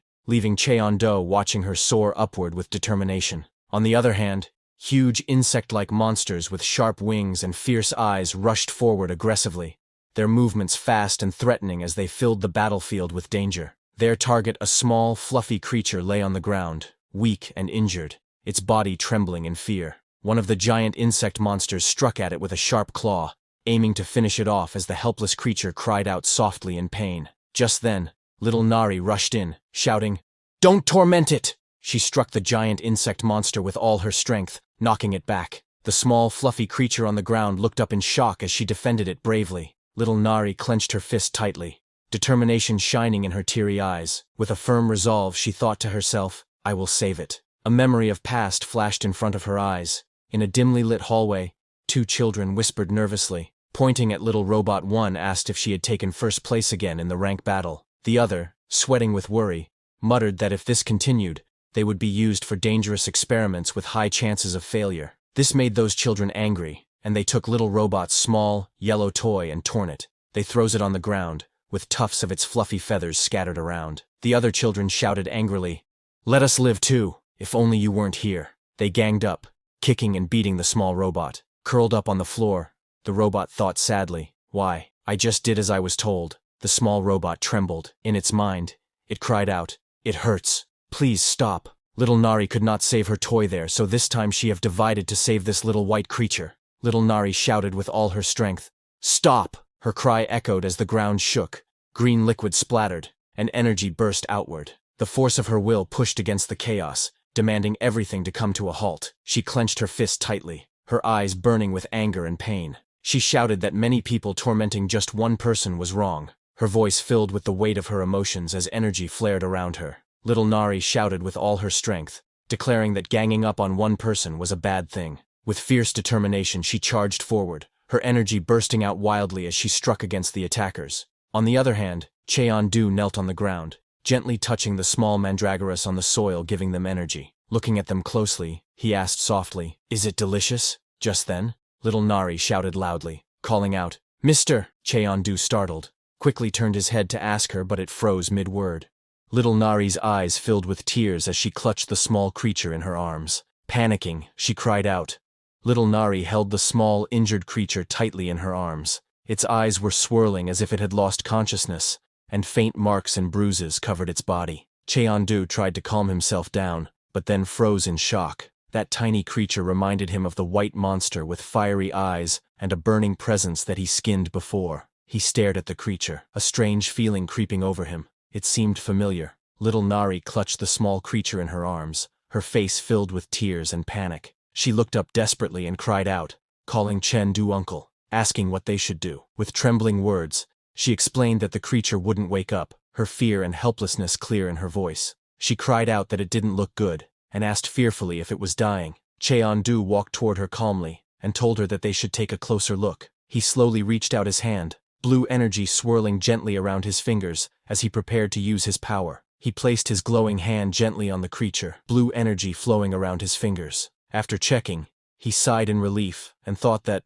fortunately, the wound didn't seem to be fatal. He realized that every monster's magic carried a unique history within it, something that made each one different from the other. He noticed that the creature had shrunk in size, and its color had become lighter, but he was certain it was still the same immortal-type monster from before, now weak and barely conscious in the girl's hands. Cheon-du wondered why the creature had shrunk so much, and if its way of healing was different from his own. Meanwhile, the little Nari, holding the small creature in her arms, anxiously asked if it was truly dying. Cheon-du explained that the creature wasn't dying, but simply malnourished. He noted that it had shrunk because it hadn't been able to get enough food. Little Nari repeated the word, malnourished, in surprise, trying to understand. Cheon-du explained that he had given the creature some mana, so if they left it alone, it would recover on its own. Hearing that little Nari looked down at the creature quietly, her face filled with concern. She remembered her past where two children were very angry at her, and they destroyed her small, worn-out stuffed toy.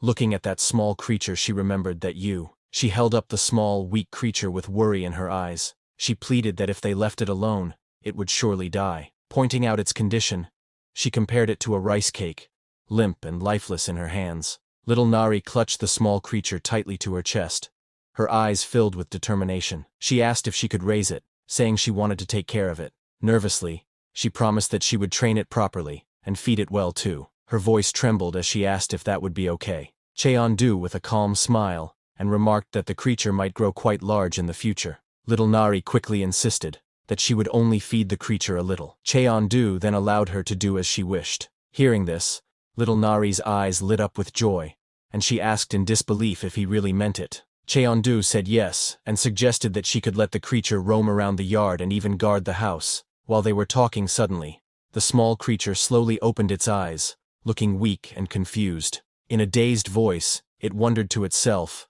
"Where am I?" And the next little creature suddenly jolted in shock as it noticed Cheondu standing in front. The small creature's eyes widened in alarm as it recognized the him. With a trembling voice, it thought to itself, "It's the one who took my skin." Back then, hearing the creature's voice, little Nari looked down.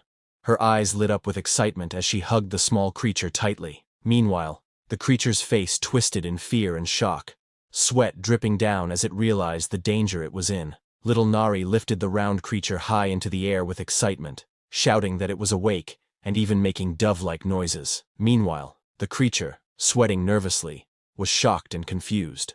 Wondering why a girl was in the demon world, little Nari hugged the little creature tightly with hearts in her eyes, happily shouting that it was finally alive. The creature, however, struggled and begged to be let go. Cheondu, watching this scene unfold, looked confused. The small creature screamed angrily, demanding to be let go. Hearing that, Cheondu's eyes widened in surprise as he realized he could actually understand what the creature was saying. Then something later, little Nari proudly announced that the small creature's treatment was complete. The round creature, now wrapped tightly in bandages, groaned in frustration, saying it couldn't move at all. With excitement sparkling in her eyes, little Nari looked at her uncle and told him she had already picked out a name for it. The little creature angrily shouted to be let out. Ignoring its protests, little Nari happily suggested naming it Coo, since it made cooing sounds like a pigeon. Cheondu, carrying heavy logs on his shoulder, looked over and simply said that the name wasn't bad. The small creature angrily complained about being named without permission. It reminded them that it already had a name of its own. Little Nari, however, simply looked at it curiously, unfazed by its protest. She poured a bucket of water over the small creature, thinking it was thirsty because it kept making noises. She believed giving it more water would help it stop crying, but little Nari panicked as she saw the creature puffing up like a blowfish and asked her uncle what to do. The little creature weakly begged for the water to stop. Watching this, Cheondu realized that Nari doesn't understand that creature's language.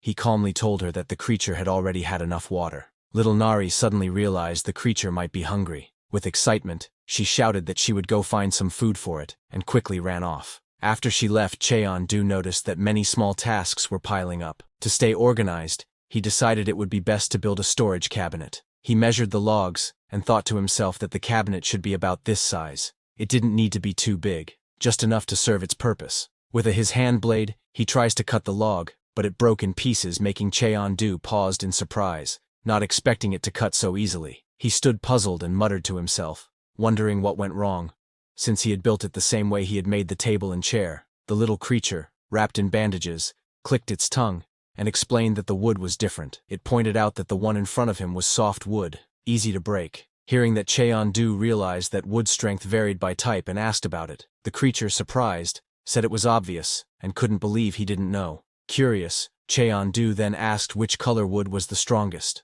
The creature confidently began to say that the strongest wood was obviously the red one, but then it suddenly froze in shock, its eyes widening in surprise. The creature panicked, and asked if the man had just understood what it said. Cheondu, deep in thought, muttered to himself about red wood. Ignoring him, the creature grew cautious, and thought to itself that although it seemed impossible, it should try just in case. With glowing eyes, it decided to attempt reading the man's mind. The creature activated its ability, and a glowing light surrounded it. It used telepathy to read thoughts directly. But Cheondu Chimera power activated and looked through the whole forest carefully. But no matter how hard he searched, he couldn't see any red wood. He wondered if the red wood might only grow in a different place. Meanwhile, the small creature was shocked. Realizing that Cheondu had blocked its telepathy instantly, it thought to itself that it was even more than just blocking. It nervously asked in disbelief if Cheondu could actually hear its thoughts. Cheondu explained that it wasn't exactly like hearing a voice. Instead, the words simply appeared in his mind. Then, with a serious look, he added that there was something even more important to discuss. He pointed out that it was even stranger for a monster to understand human speech. The little creature froze, startled, and stammered, "That's..." Seeing his hesitation, Cheondu realized that the creature must be one of the rare intelligent monsters that are born against all odds. Though he had heard of such beings before, this was his first time seeing one in person. He looked closely, and asked calmly if they had met before. The creature said yes, and admitted that it had really wanted to see him again. Surprised, Cheondu asked why it felt that way. The creature said that it didn't matter why, but Cheondu had saved its life. Because of that, it wanted to repay him and help if they ever met again. Hearing that, Cheondu realized that back then, he had removed the poison, which allowed the creature's immortal core to survive. That was why it managed to live. He asked if the creature could help him now. Surprised, the little creature nervously responded, asking if he meant right at that moment. The little creature's eye widened, showing its nervousness and hesitation at the Cheondu's request. But the small creature agreed with determination. It spread its wings and declared that it would guide Cheondu to the place where the red trees grew. Meanwhile, inside the forest, little Nari, who goes to get some food for small creatures, screamed in fear, running desperately as fireballs blazed behind her. With tears in her eyes, she cried out for it to go away, shouting that she hated the lab. Little Nari ran as flames burned behind her. Tears streamed down her face as she cried out in pain, shouting that it was too hot. Suddenly fell face down on the ground, and that fireball hit the wall in front, and a massive explosion erupted in front of her, flames and debris scattering everywhere. Seeing that, little Nari trembled in fear, tears streaming down her face. She thought the lab had come to capture her. Panic filled her mind as she cried, terrified of the flames, admitting she hated fire more than anything. On the other hand, a person held a device showing a radar with a red dot. Watching it closely, they confirmed without doubt that she was the mechanical creature, the one capable of freely changing its shape. A tall man with long hair walked calmly through the raging flames, his expression cold and serious. Fire surrounded him, but he seemed completely unfazed, holding burning energy in his hand as he stepped forward with authority. The man stared ahead with a cold, serious expression. Surrounded by flames, he admitted to himself that it didn't feel right to attack a child, but he was prepared to do it anyway. The man's eyes burned with determination as flames swirled in his hand. He shouted fiercely, explaining that his life was at stake, hoping the child would understand why he had to fight. The man thrust his hand forward, unleashing a massive wave of fire. Flames roared violently, rushing toward little Nari, who looked tiny and helpless in the distance. The man shouted that this was the end. As flames rushed forward, little Nari's eyes widened in fear, tears streaming down her face, her body frozen in shock as she realized the danger closing in. Just then, with small creature perched on his shoulder, Cheondu appeared right in front of little Nari, stopping the fire with his bare hands. Behind him, frightened little Nari wiped away her tears. Cheondu thought to himself that all he had wanted was to finish building the cabinet and eat in peace. But now he was forced into this fight. The small creature's eyes glowed with determination as it used its telekinesis, and told Cheondu it would reveal the location of the trees later. For now, saving the child was the top priority. Cheondu's eyes glowed with determination, ready to act. Kim Nari sat trembling on the ground, clutching her head as she muttered for the fire to go away. Seeing her, Cheondu realized she is terrified of the flames, and clearly not in a stable state of mind. He calmly said to the small creature that they should put out the fire first. The small creature on his shoulder agreed, angry at the thought of someone bullying a child, calling it the act of a scumbag. Seeing Cheondu, the man cloaked in flames glared fiercely and demanded, "You're clearly not some caveman. Whose side are you on?" He narrowed his eyes and added, "You're after the mechanical creature too, aren't you? Then listen carefully. I'll only say this once. Leave while you still can." Both Cheondu and that fire guy stood across from each other, tension filling the air. One was wreathed in flames,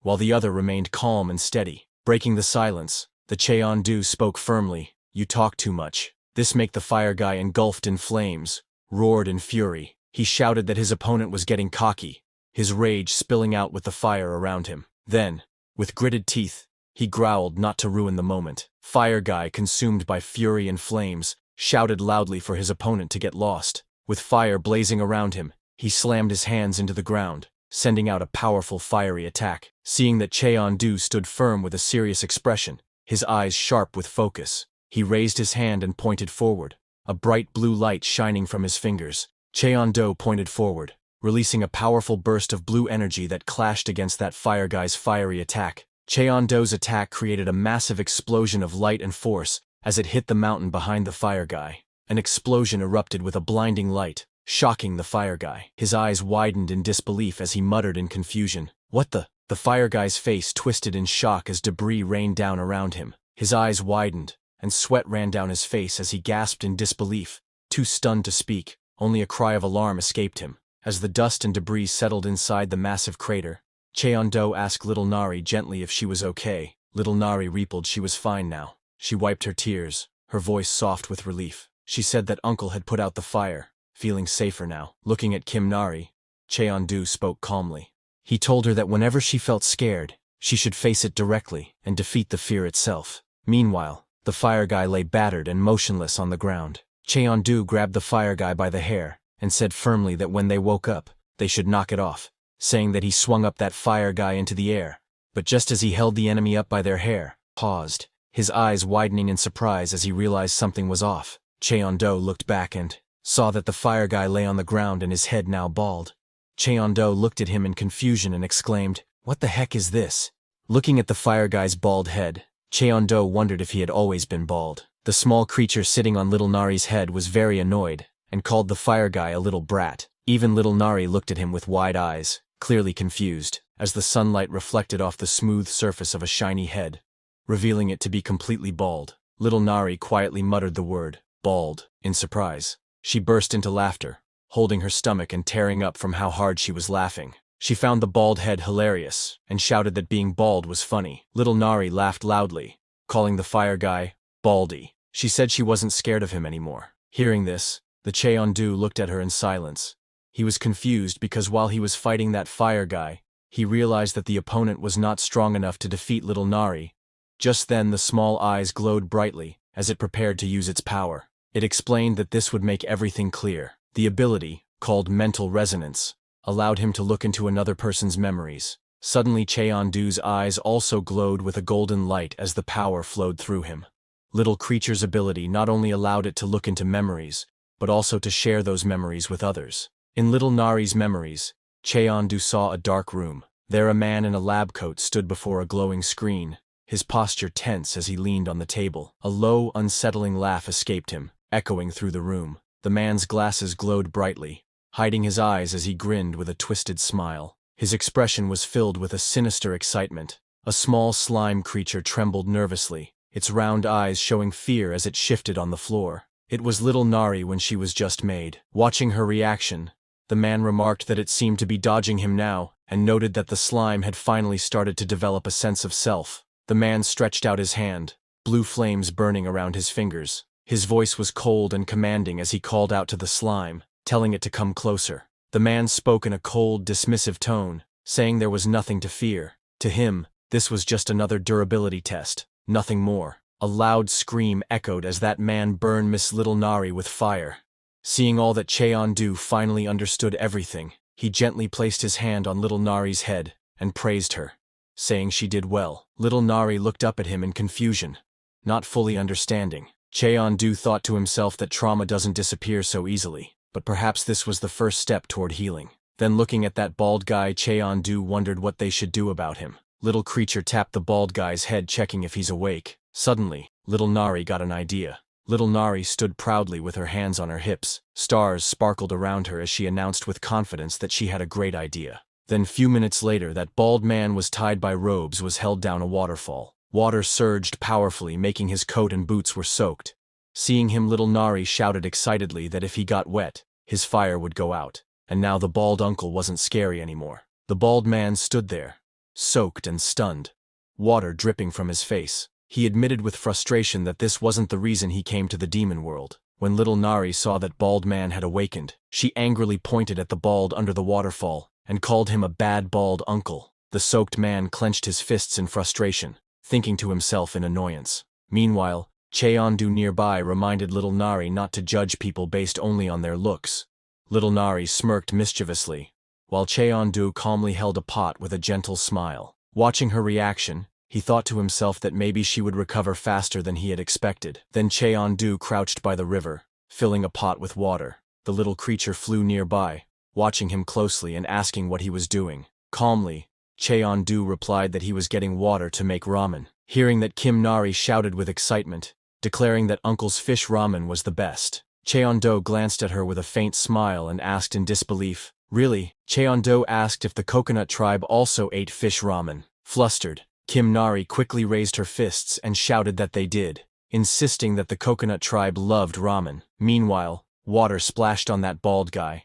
Water dripped down the man's face as he narrowed his eyes. From his sharp gaze, he judged that Cheon-do was at least an A-plus class hunter. He thought to himself that Cheon-do might be even stronger, just hiding his true ability. Meanwhile, Kim Nari splashed into the water with her legs kicking, shouting that she would catch the fish. Beside her, Cheon-do calmly held a pot, watching her. Looking at him, the bald man thought to himself that Cheon-do was probably a reclusive hunter living off the grid. Meanwhile, Cheon-do looked at the water and muttered that he would need more if he was cooking for 3. Seeing them preparing to make ramen frustrated, bald guy thought that catching someone and then sitting down to eat ramen, even for the demon world.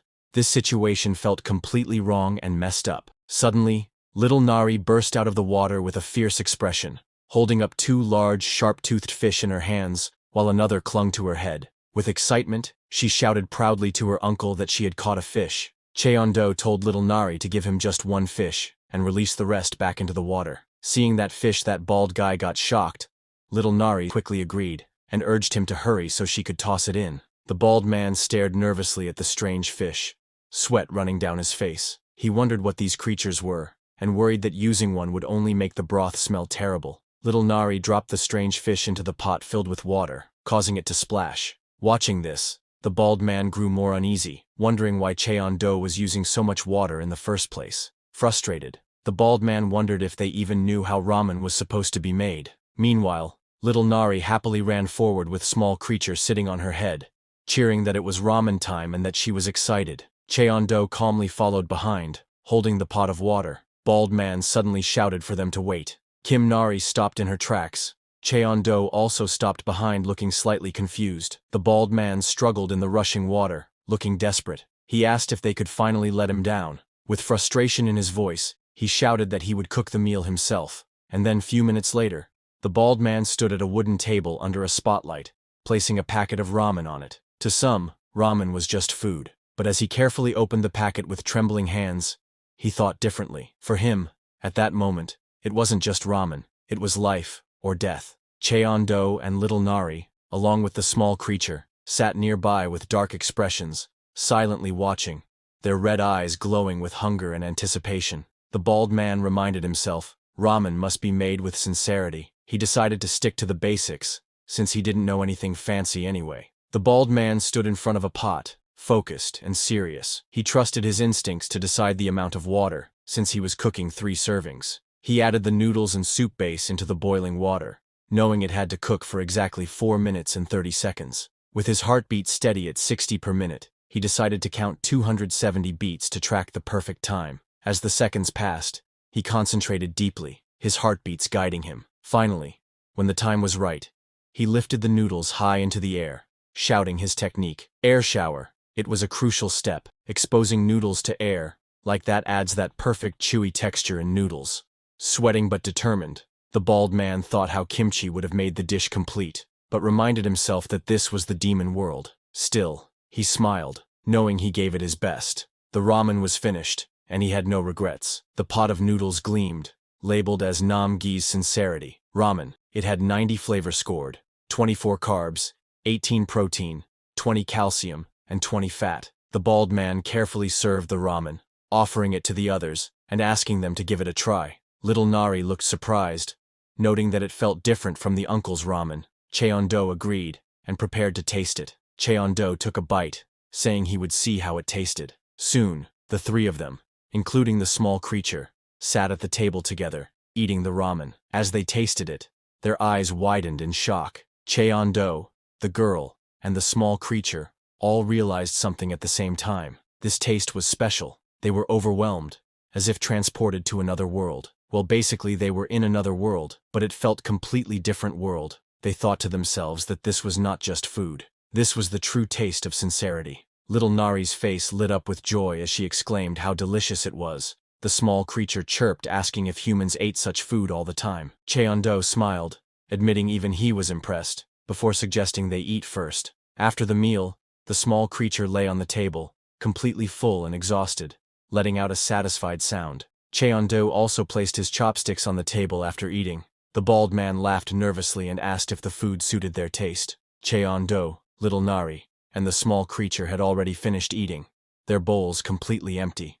Cheon-do stayed quiet for a moment. Then, with a serious look, he told the man to name his price. The bald man was shocked and confused. Cheon-do explained that the meal was far too good to eat for free. He insisted that the bald man ask for something in return, and if it was within his ability, he would grant it. Surprised, the bald man asked if he really meant it. When Cheon-do confirmed, the bald man dropped to the ground, bowing deeply, and shouted for him to teach him. The man revealed his name, Hunter Nam-gi, and begged to be trained. He declared that he wanted to become strong like Cheon-do. Cheon-do looked confused, asking why he was being called that, and what Nam meant by teach. Nam-gi, still bowing, praised Cheon-do as the strongest hunter he had ever met. He assumed Cheon-do must be here for a long-term mission, judging by his house. Desperate, Nam-gi tried to convince him further. He claimed he could cook many other dishes and even had certifications, though he admitted he didn't really. He shouted that his father owned a fried chicken shop, and that he could make amazing fried chicken. That was true. Pushing harder, Nam-gi pointed out how troublesome it must be to pass through the gate constantly for supplies and clothes. He offered to be Cheon-do's runner, handling errands for him. Finally, he promised to even pay any price Cheon-do wanted in exchange for lessons. The bald man knelt down before Cheon-do, his voice filled with desperation. He begged for the chance to train under him, declaring his dream of reaching A-class. Cheon-do, however, remained calm and asked only one question. He wanted to know the bald man's true reason for attacking little Nari. Was it really just for the bounty? The man stammered, confused, asking if Cheon-do meant the robot. Before he could finish, Cheon-do quickly whispered that they should stick with the Coconut Tribe story and play along. Realizing his mistake, the man nervously agreed. Lowering his head, tears forming in his eyes, he admitted that it was personal and difficult to explain. But soon his voice grew louder with emotion, as he cried out that he didn't care about rewards or little Nari at all. What mattered to him was passing the hunter rank test, nothing else. Cheon-do studied him for a moment before giving a simple command. He told the man to stand. Startled, the man asked why, but Cheon-do stood up, his body glowing faintly with energy. He explained that after enjoying a good meal, sparring was the least he could offer in return. The bald man's face lit up with gratitude as he bowed deeply. He thanked Cheon-do with all his heart. Just then, the little Nari suddenly spoke up. She slammed her small hands on the table and demanded to spar instead. Cheon-do turned to her and asked if she was certain. With fiery determination in her eyes, she recalled the lesson he had once given her. When you're afraid, knock it out. Holding on to those words, she declared that she wanted to face the challenge herself. Hearing that, the bald man chuckled nervously, trying to lighten the mood. He reminded little Nari that while Cheon-do was certainly strong, he himself wasn't exactly weak either. But little Nari's piercing gaze and unwavering silence made it clear. She wasn't going to back down. Cheon-do looked at Nam-gi-seok and asked if he could break the giant black stone in front of them. Nam-gi-seok froze in shock and quickly explained that the stone was obsidianite, a material said to be many times harder than diamonds. He nervously laughed, saying it was impossible to break unless one was at least an A-class hunter. But before he could finish his words, the stone suddenly shattered with a loud explosion, leaving him wide-eyed and trembling in disbelief. Nam-gi-seok froze, his face pale with shock as sweat trickled down his cheek. As he tried to process what just happened, Kim Nari stood up, her small body glowing with energy. She was the one who used her power to break that obsidian. With a fierce expression, she pointed her hand at him and declared with confidence, "Baldy uncle, come out. Let's spar." Nam-gi was known as a natural awakener, once considered a highly promising hunter. Unlike most people who awakened their powers in their late teens, he first awakened at just 8 years old. This made him an exceptionally rare case. With talent and relentless effort, he grew at an astonishing speed. Before even reaching the age of 20, he was already promoted to a B+ rank hunter. His rise was meteoric, and fame quickly followed. During those days, he dreamed of becoming the greatest hunter, and it felt like nothing was missing from his life. But there was one flaw that haunted him: his hair. While others his age were just beginning to awaken, he started losing his hair far too early. What began as thinning at the crown in his early 20s soon turned into a receding hairline by his mid-20s, forming a deep M shape. The once brilliant hunter, who carried such promise, now found himself staring at his own reflection in despair, clutching his thinning hair and crying out.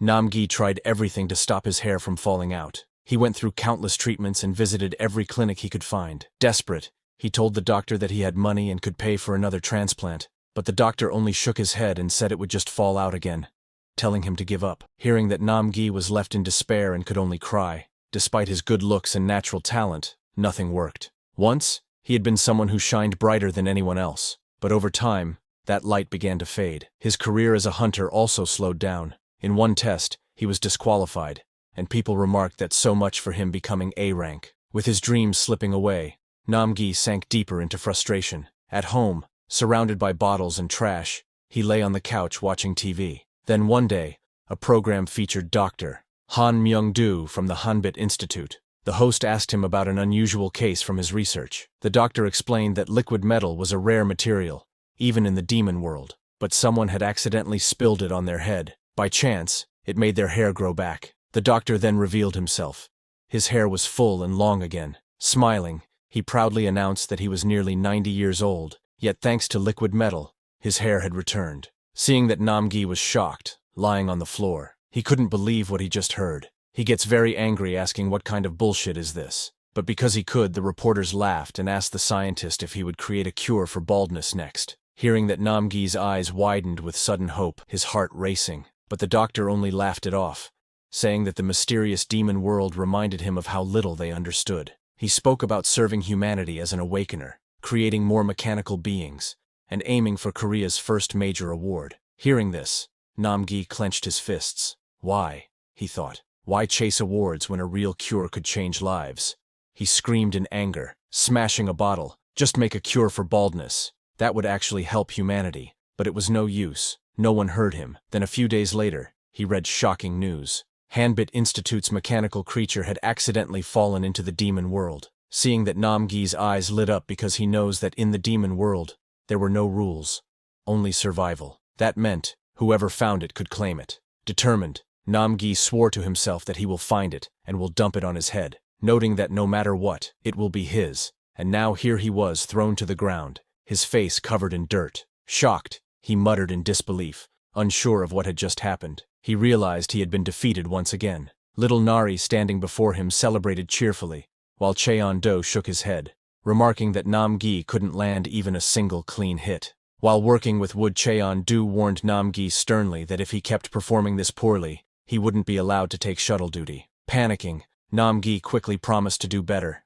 begging for another chance. Cheon-do proudly admired the cabinet he had just finished building. It felt strong and sturdy, likely because it was crafted from redwood. The small creature by his side agreed, noting it would last a long time. From a distance, Cheon-do then looked at Namgi, who had been beaten earlier. He couldn't help but think that the Namgi had guts. Despite being beaten all day, he still stood tall and full of energy. Clenching his fists, Namgi summoned flames in his hands. Seeing that, Cheon-do wondered why Namgi seemed so full of energy. Then a thought crossed his mind. Maybe it was because the Namgi had taken off his wig. Fueled by fiery determination, Namgi shouted, asking little Nari for another match, his flames burning brightly as he prepared to fight once more. Small creature, observing the scene, admitted that Namgi's flame ability wasn't bad, but if he couldn't even beat a kid, it wasn't impressive. Hearing that, Cheon-do calmly pointed out that Kim Nari wasn't an ordinary child, Namgi charged forward with flames trailing behind him, shouting that this time he would surely win. Little Nari stood her ground confidently and told him to bring it on. With fiery force, the Namgi slammed down, creating a massive explosion, but to his shock, little Nari's body suddenly melted into a liquid form, slipping away unharmed. Namgi stared wide-eyed, stunned, and muttered in disbelief that she had liquefied. Before he could react further, little Nari reappeared behind him and kicked him into the stomach with overwhelming strength, sending Namgi flying crashing into the wall behind. The impact shook the area, leaving Namgi buried in rubble of the wall while little Nari landed gracefully. She stood proudly, laughing, and declared that she was no longer afraid of fire, thanks to him. Lying in the crater, Namgi let out a tired laugh. He wondered if this was the limit of a lifelong B rank, admitting to himself that he had run out of techniques. But then, determination sparked in his eyes. Refusing to give up, he pushed himself back to his feet. He told himself he would stand again, because where else could a washed-up man like him experience such a battle? Namgi, the man who didn't know how to quit, rose once more. Smiling through the pain, he shouted for just one more match against Kim Nari, refusing to back down. But Namgi suddenly felt something warm drip from his nose. Startled, he touched his face and realized he had a nosebleed. Seeing that, Cheon-do asked him how long it had been since Namgi arrived in the demon world. Namgi thought for a moment before replying that, "Today makes day 9. Hearing that, Cheon-do's expression grew serious. He warned that at Namgi's current level, Staying in the demon world any longer might kill him because of the demonic energy. Namgi hesitated, but eventually admitted that it made sense. Still, Cheon-du looked at him with confidence, and told Namgi that he saw A-rank potential in him, encouraging him to give his best. Shocked, Namgi pointed at himself in disbelief, but Namgi lowered his head, confessing that he had failed the A-rank test for 6 years straight. He explained that most people considered it hopeless after failing the same test for 3 years, and there had never been a case in history of someone succeeding after so many failures. But Cheon-du disagreed. He told Namgi that he still had room to grow,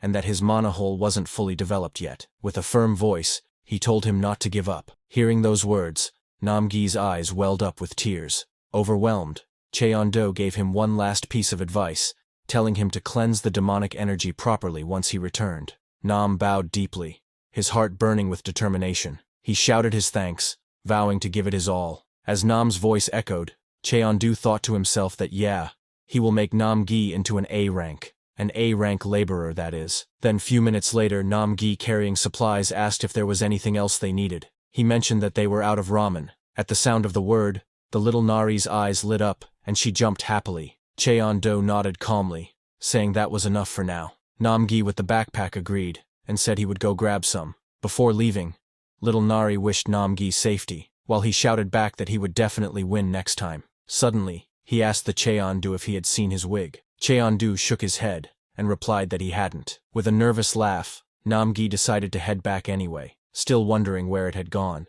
Once he disappeared, little creature looked uneasy. It asked if things would really be okay. Cheon-du turned to it, puzzled, and asked what it meant. Little creature explained that if Namgi betrayed them, it could be dangerous, and he might even bring other hunters. Cheon-du reminded it that it could read memories and asked what it thought. Little creature thought back and recalled how serious the Namgi had been about getting stronger. Even his baldness was genuine. At the very least, his sincerity made him likable. Smiling faintly, Cheon-du admitted that Namgi might actually be worth investing in. Hearing him talking, little Nari asked her uncle if could really understand what Ku, the small creature on her head, was saying. Cheon-du casually replied that he could, in fact, understand Ku's speech. Then both of them went inside the house.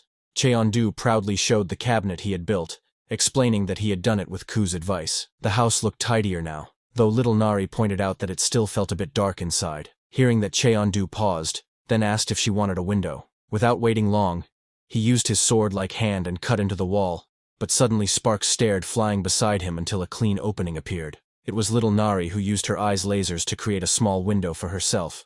She cheered happily that brightness was better. Cheon-du simply nodded in satisfaction, but he reminded her that at night they would still need a proper light source. Curious, little Nari asked how they could get one. Cheon-du explained about glowstones, crystals that shined in the dark. A few of them on the ceiling would keep the room bright. Hearing that, little creature Ku frowned and asked if he even knew where to find them. Calmly, Cheon-du answered that glowstones could be found in volcanic zones. Hearing that, Ku's expression grew serious. Volcanic zones, after all, were some of the most dangerous areas for hunters. And there was more thing. Ku lowered his head, his voice heavy as he admitted that the volcanic zone was where he came from. The thought of returning made him uneasy. Hearing that, Cheon-du couldn't understand why Ku looked so gloomy. After all, going back home should have been a good thing. Curious, little Nari hugged Ku tightly and asked her uncle what it was saying, noting that Ku's tone sounded strange, almost upset. Hearing that, Ku frowned, realizing little Nari was sharper than expected, noticing things that others might miss. Cheon-du told her that Ku was worried about them going to the volcanic zone. He suggested going alone, telling little Nari and Ku to stay behind, but little Nari crossed her arms and refused. She declared that she wanted to go too, saying she wasn't afraid of fire anymore. Her determination surprised Cheon-du. He hadn't expected her to overcome her fear so quickly. When he asked Ku, Ku also agreed to go. It admitted it had unfinished matters to deal with in the volcanic zone. Seeing their resolve, Cheon-du finally smiled and agreed. He told them all to prepare, but first, he would craft special gear to withstand the volcanic zone, and use the spider monster's power. At the same time, in the volcanic zone, the ground trembled as the volcano erupted, spitting out fire and smoke. From within the thick smoke, a pair of glowing eyes appeared, sharp and menacing. A low rumble echoed as a massive shadow began to rise, shaking the entire volcanic zone. Something terrifying had awakened from the heart of the volcano where Cheon-du, little Nari and Ku are headed next. The group entered the volcanic region, one of the 3 most dangerous places in the demon world. Hunters usually avoided it because of the flying volcanic ash, toxic gases, and the heavy demonic energy in the air that made breathing difficult. Ku explained that very little was known about this place in the human world. As he spoke, he noticed little Nari happily playing around the lava, treating it like a game. Ku could only stare in disbelief at her reckless behavior, asking what that child was doing right now. Cheon-do acted normal, and told Ku that she was just playing with fire. Ku remarked that it was normal for little Nari since she was originally a mechanical creature, but then turned to Cheon-do, wondering how he was perfectly fine in such a deadly place. Cheon-do revealed that he was a chimera hunter. Ku had guessed that much, but asked him why he looked so human since chimera hunters normally didn't. Cheon-do told him that he used to look like that too, but after regenerating, he had ended up with a human appearance again. Cheon-do then asked if Ku was truly comfortable being with them, reminding him that he was still a monster, and hunters usually hated monsters. But Ku simply answered that it wasn't so bad. He said it was nice to have someone to talk to, and Cheon-do didn't seem like bad people. Hearing that, Cheon-do gave a small smile, saying that's a relief. Then little Nari returned to them. Her small feet stepped on the hot surface, but she didn't seem bothered because of the custom-made shoes that Cheon-do made for her. Little Nari called out, asking if Cheon-do was speaking with Gu again, and eagerly said she wanted to talk with Gu too. Cheon-do reminded her that earlier she had asked about his identity, hinting he was about to explain. Excitedly, little Nari declared that since Cheon-do was a native of the demon world, she was one too. But Ku quickly corrected her, grumbling that he was the true native here, calling her a cheeky kid. They pressed on, heading deeper into the volcanic region. Ku explained that the luminous stones they were searching for would likely be near the lava's eruption point. That meant they had to reach the crater. As they climbed higher, little Nari's eyes widened when she saw the great summit. Overjoyed, she rushed forward and shouted that they had reached the top, raising her arms in triumph. Ku perched on her head while Cheon-do calmly followed behind. From the summit, they spotted the luminous stones glowing near the crater. But before they could get closer, something unexpected appeared. Out from the smoke and heat emerged a large fire toad, its skin glowing with bright patterns. Cheon-do narrowed his eyes, recognizing the creature. He muttered that it was indeed a fire toad. Strangely, the toad's eyes were filled with tears, and as they looked closer, they realized it was crying. Little Nari pointed ahead with urgency, her eyes wide. She shouted for Cheon-do to look, warning him that there was another creature up ahead. Ku, sitting on her head, also looked in the same direction. Down by the crater, they saw the truth. A female fire toad had collapsed and died while moving. Its back was covered with eggs, showing it was carrying young. Ku explained in a serious tone that female fire toads always carried their eggs on their backs after laying them. Only females in the breeding season had a sunken back like that. But since this one had died, all of its eggs were doomed as well. The heat of the crater was far too intense, and none of the eggs would survive. The sight was grim. Little Nari's voice softened with pity. She said the poor fire toad must be sad because its partner had died. Cheon-do, however, remained quiet, his expression unreadable as he watched the scene unfold. Suddenly, Cheon-do told little Nari to stay behind and wait. Pressing his foot firmly on the ground, he launched himself forward with great speed. Startled, little Nari called after him, asking where he was going. She watched as he leapt down the rocky slope, heading straight toward the giant fire toad. Cheon-do landed powerfully in front of the creature, his body steady despite the heat and smoke around him. Ku panicked, shouting for him to come back quickly. He warned that the fire toad was extremely sensitive at that moment, and that getting too close was dangerous. But Cheon-do ignored the warnings, his expression calm and focused. The fire toad glared at him, its throat glowing before it unleashed a burst of scorching flames. The air shook as the fiery breath erupted toward him. Little Nari cried out in fear, calling his name. Yet instead of retreating, Cheon-do charged straight through the fire. His figure, which had a sharp spike coming out,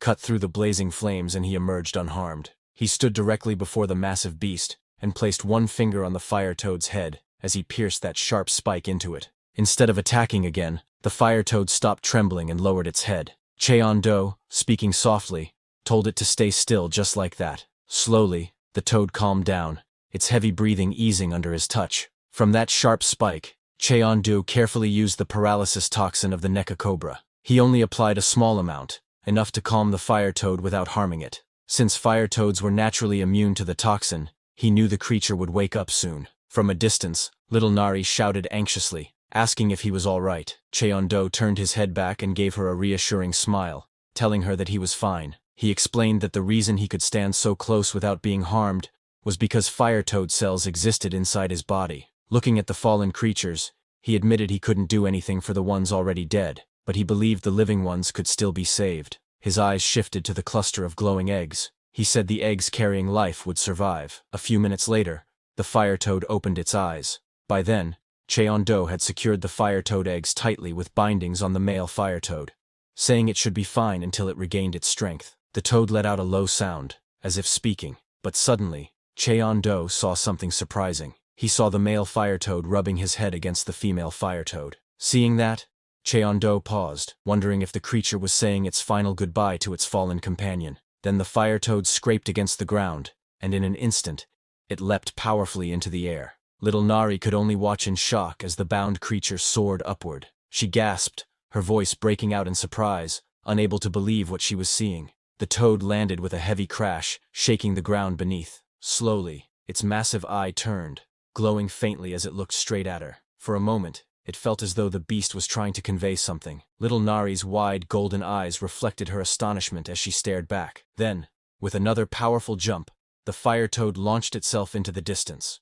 Little Nari quickly turned to Cheon-do, her voice filled with wonder. She said that the fire toad had looked their way, and that it almost seemed like it was giving thanks. Cheon-do, in a steady tone, remarked that the toad must have seen its dead mate. Then, turning his focus back to Little Nari, Cheon-do told her to come down so they could mine the luminous stone quickly and return home. Hearing this, Little Nari's face brightened with excitement. She answered eagerly, saying they should dig it up fast and head home together. Little Nari's small hands gripped a glowing stone tightly, pulling it free from the rocky wall. Her face lit up with excitement as she lifted it above her head, proudly showing it off. "It came out!" she shouted happily, her golden eyes sparkling with joy. The stone shone beautifully in her hands, casting light all around. Completely mesmerized, Cheon-do, standing nearby, gave her a calm warning. He told her to be careful, reminding her that if she dropped the stone, it could hurt her foot. Ku also dug out a luminous stone and flew back with his small wings while carrying the stone.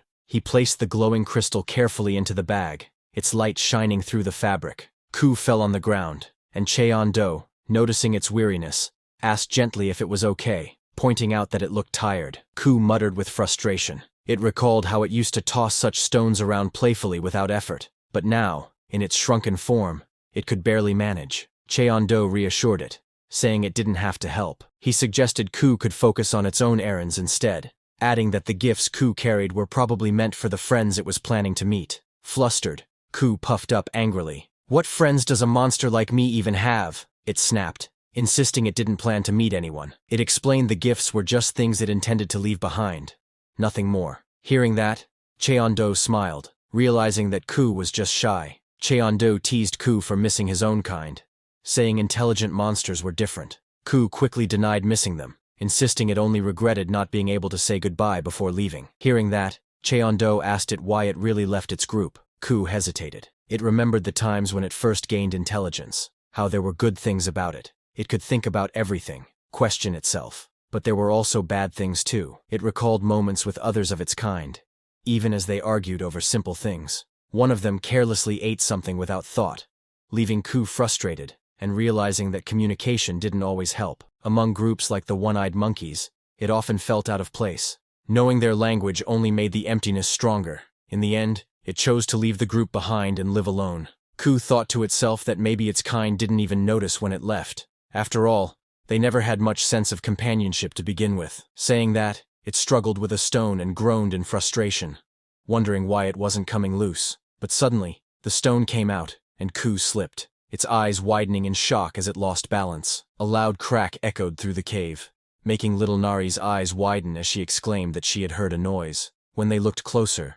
Little Nari pointed excitedly that it was an egg. Cheon-do observed carefully, and confirmed it was indeed a monster egg, though he wasn't sure what kind it belonged to. On closer inspection, they noticed a small crack, possibly caused when Ku had dropped a luminous stone onto it. Looking at the cracked egg, Cheon-do explained that the baby inside should break the shell on its own, as that was how it would grow healthy and strong. Little Nari, however, was unsure what they should do. After a moment of thought, she insisted they take the egg with them, worried that if they left it behind, it would be roasted by the heat of the cave. But Cheon-do hesitated, uncertain, while Ku panicked at the idea of something hatching. Still, Little Nari's determination remained firm, her wide eyes fixed on the egg as the group sat together, facing the decision of what to do next. Cheon-do thought quietly, and realized there was actually a safe spot near their house that could serve as a nest. He was also curious about what was inside. Finally, he decided they would take the egg. Hearing that, little Nari happily volunteered to carry it,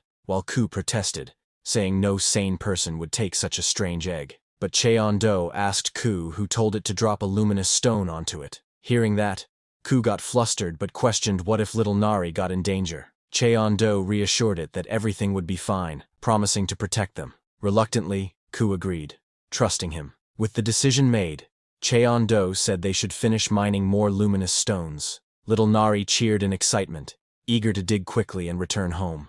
After some time, the group finally returned home from their journey. Little Nari proudly announced their arrival while holding the mysterious egg tightly in her arms, excitement shining in her eyes. Ku rested on her head, looking wary but following along. As they approached the camp, Nam-gi called out, asking where they had been. Cheon-do was surprised to see that he had returned so quickly. Stepping forward, Nam-gi offered to carry the luggage, but looking at him, Cheon-do felt something was wrong. As Cheon-do gave him the bag, he warned Nam-gi that it was heavy. Trying to act strong, Nam-gi laughed and insisted he could handle it. However, as soon as he grabbed it, the bag fell to the ground. The weight was overwhelming, and Nam-gi struggled under the burden, nearly collapsing. Shocked, he asked what could possibly be inside that made it so heavy. At that moment, Cheon-do saw his face. He asked Nam-gi to raise his head. Nam-gi's face was covered in scratches and bruises.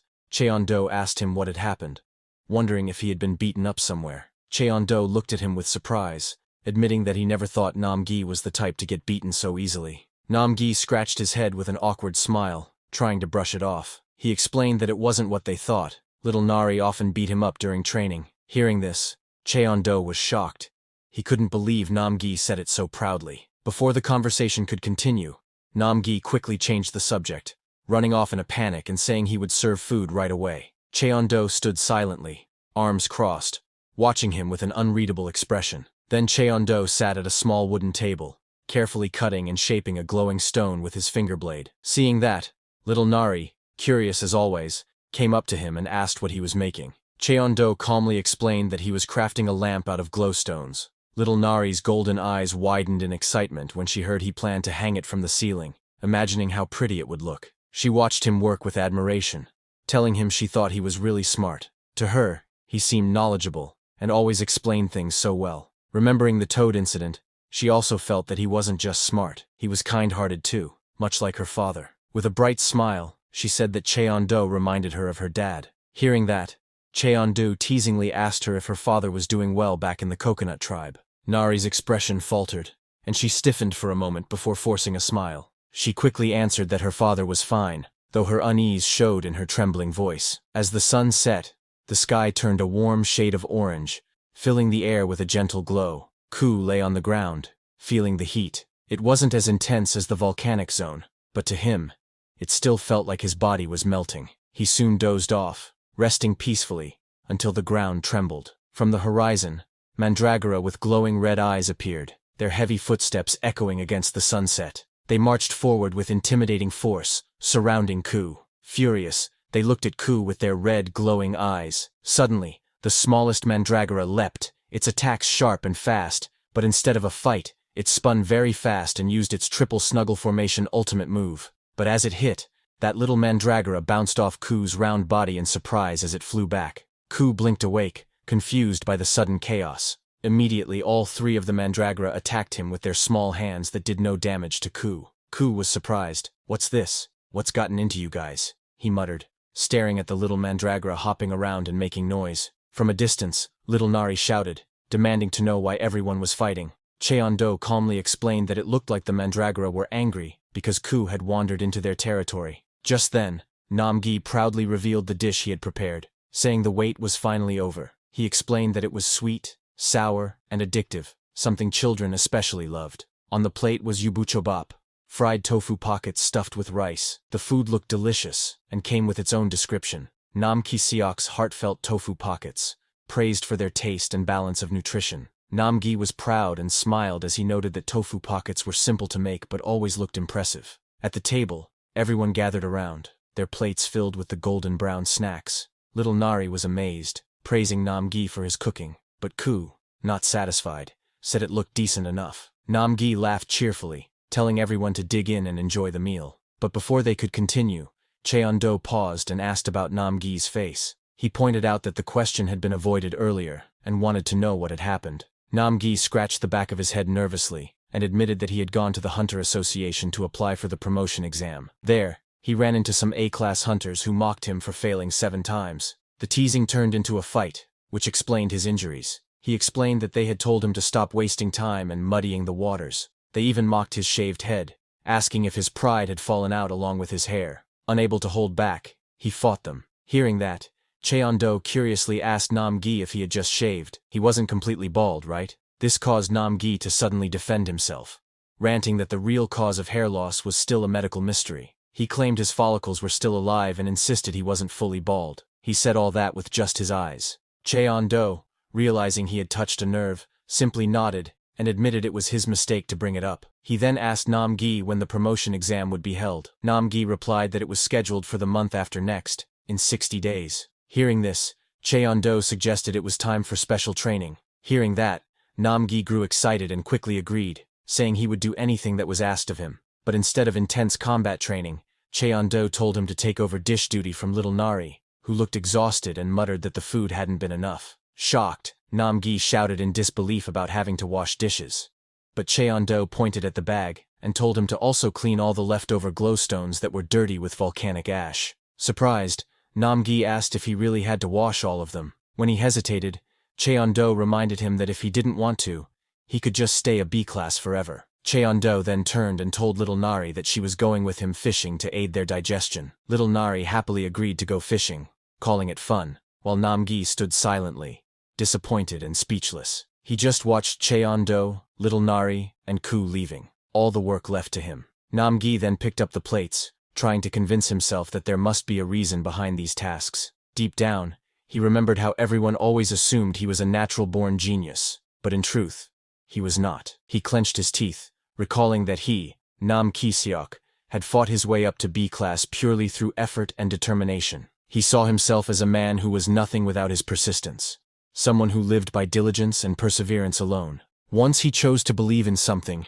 he would see it through until the very end. He declared in his heart that he was the kind of man who could fall and still rise again, even if it was the 7th time. With resolve, he ran forward, determined to keep going. He thought to himself that he, Nam Ki-seok, was truly a man who had it all: hard-working, determined, kind, cool, and even charming in his own way. Then at the river, the scene continued with a calm moment by the water. A fishing line dipped into the glowing surface, rippling gently. Nearby, little Nari sighed, noting that no fish were biting. Cheon-do sat beside her, holding his rod. Ku was resting on little Nari's lap. She complained that all the fish seemed to be going to Nam-gi. At the same time, Nam-gi struggled as fish began leaping toward him, pelting him painfully. He shouted in panic, begging for help. He cried out that aquatic creatures were the worst match for his abilities, each hit stinging badly. Seeing that, Cheon-do simply thought to himself how much supervision Nam-gi always needed. Cheon-do then went to Nam-gi and asked him what he thought his mana was for. He reminded Nam-gi to use his mana to form a shield.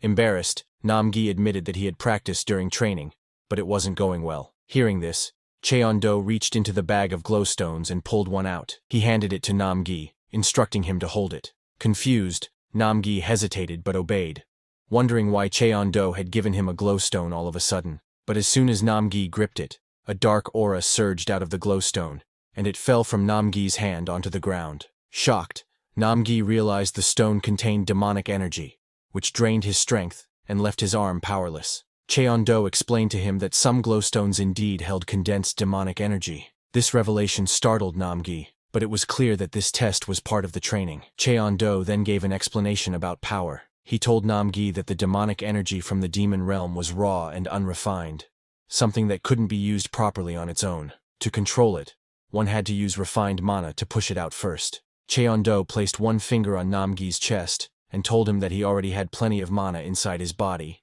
but he lacked skill in controlling it. Saying that, Cheon-do put his own mana into Nam-gi's body, opening his nerves. The energy within Nam-gi began to flow, lighting up his body from within and opening new channels of power. Nam-gi looked at his glowing hands in shock, realizing something had awakened. Cheon-do calmly explained that a path had now opened inside him, and he should follow it, channeling his mana through it. Focusing deeply, Namgi clenched his fists as energy surged around him. He was then told to direct that power toward the glowstone and try lifting it again. With determination, Namgi pressed his hands onto the stone, pouring his mana into it. His face tightened with strain, sweat dripping as he gave everything he had. Suddenly, with a burst of power, he managed to raise the glowstone high into the air. He shouted with joy that he had finally done it. Namgi suddenly realized something. Washing the dishes and cleaning the glowstones weren't just chores. It was all part of his master's plan to train his mana. Cheon-do, calm as ever,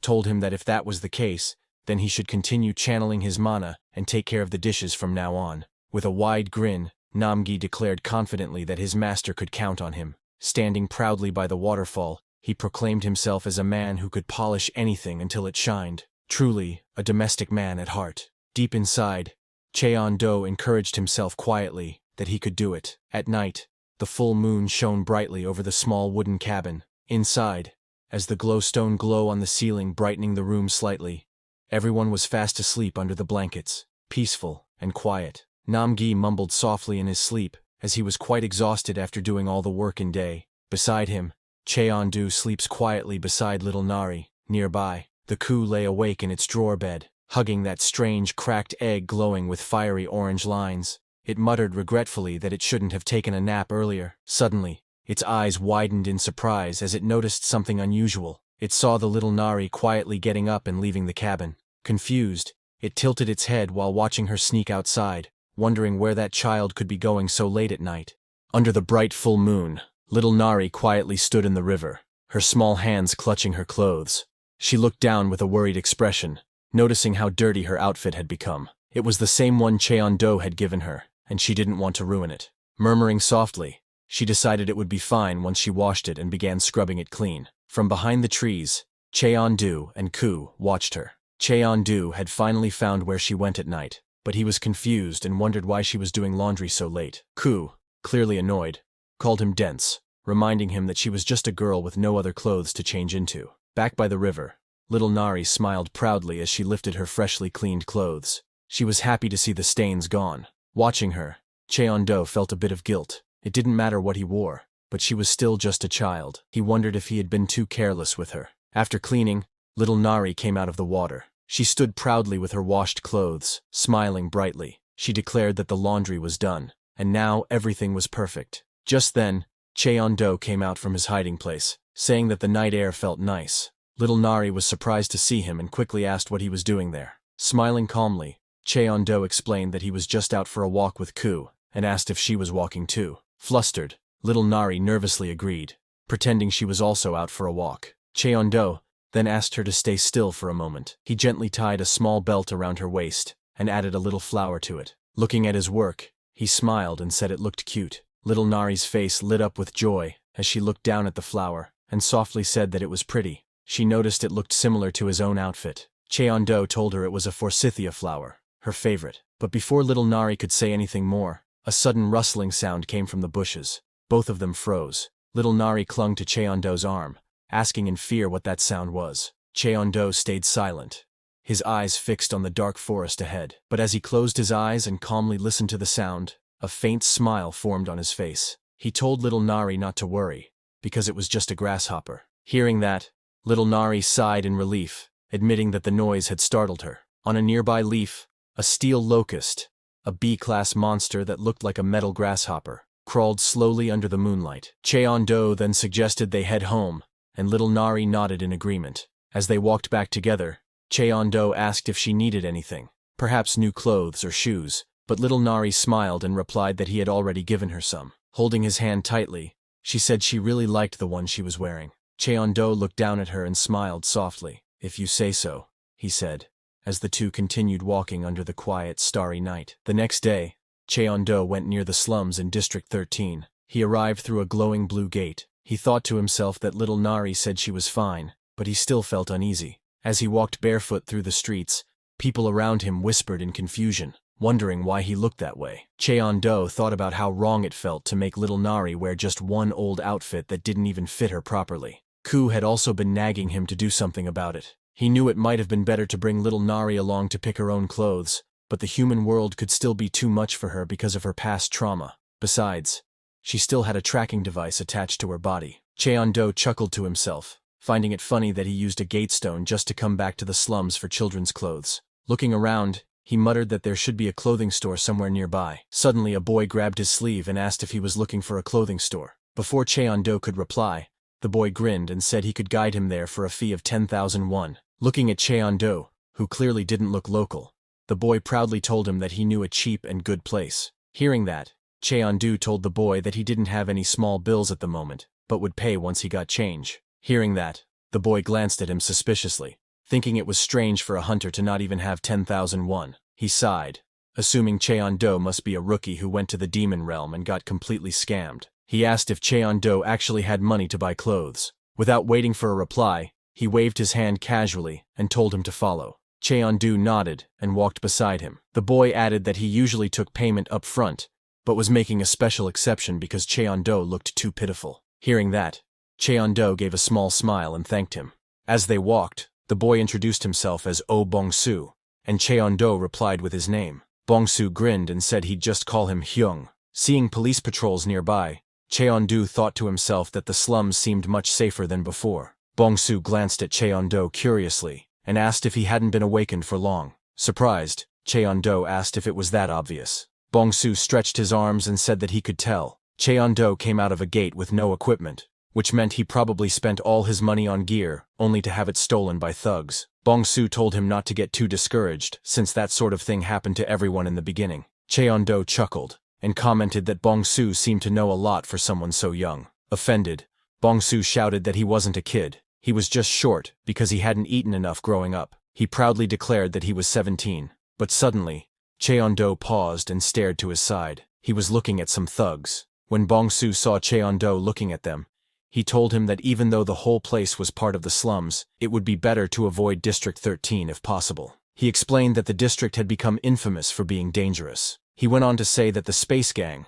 which used to operate in District 11, had recently expanded their territory into District 13. The police had mostly given up on controlling that area, so people avoided going there entirely. He pointed out that they were currently in District 12. Hearing that name, Cheon-do looked thoughtful. Space Gang? He muttered inwardly, his expression hardening. He then wondered if the orphanage he used to live in back in District 13 was still standing. Elsewhere, in a small clothing shop, a woman sighed tiredly while staring at a sales sign that read, 1+1 for just 20,000 won. She leaned on the counter, complaining to herself that she must be crazy for trying to run a clothing store in the slums. She lamented that young couples didn't even have children anymore because they couldn't afford them, and since children's clothes were her main business, sales had dropped badly. Looking around the quiet store, she wondered aloud if she should just switch to a different kind of business altogether. But suddenly, the small bell above the shop door jingled as Bong-soo and Cheon-do entered. Bong-soo raised his hand and shouted cheerfully,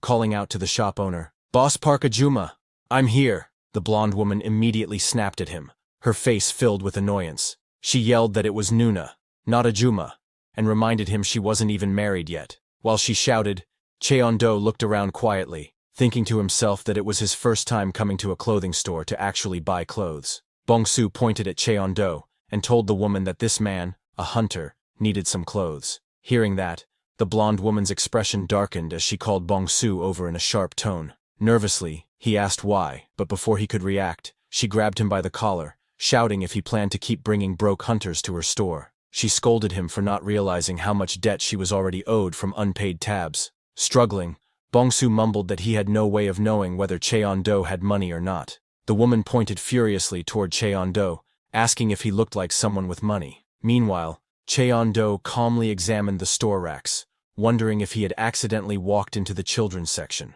Still being held, Bong-soo tried to defend himself, muffled, but insisting that Cheon-do was at least handsome. The woman glared at him but couldn't argue back. Then, Bong-soo shouted that she was the one who told him to help pitiful hunters, because they reminded her of her late younger brother. Embarrassed, she argued that she had only said that once or twice, and that if she kept helping kids like him, she'd end up homeless. Their bickering grew louder, with Bong-soo shouting that she was the one who first helped him by buying him a meal. She replied that it didn't matter, and told him to clean up while she gave him some money. But before they could continue arguing, Cheon-do stepped forward and spoke politely. "Excuse me," he said. He took out a check and told them he wanted to buy some clothes, asking how much he could get with all the money he had. Hearing that, both the shop owner and Bong-su froze in shock as they stared at the check in Cheon-do's hand. Their eyes widened in disbelief. The woman stuttered, barely able to form words, realizing that he was holding a check worth 10 million won. Bong-su also gasped loudly,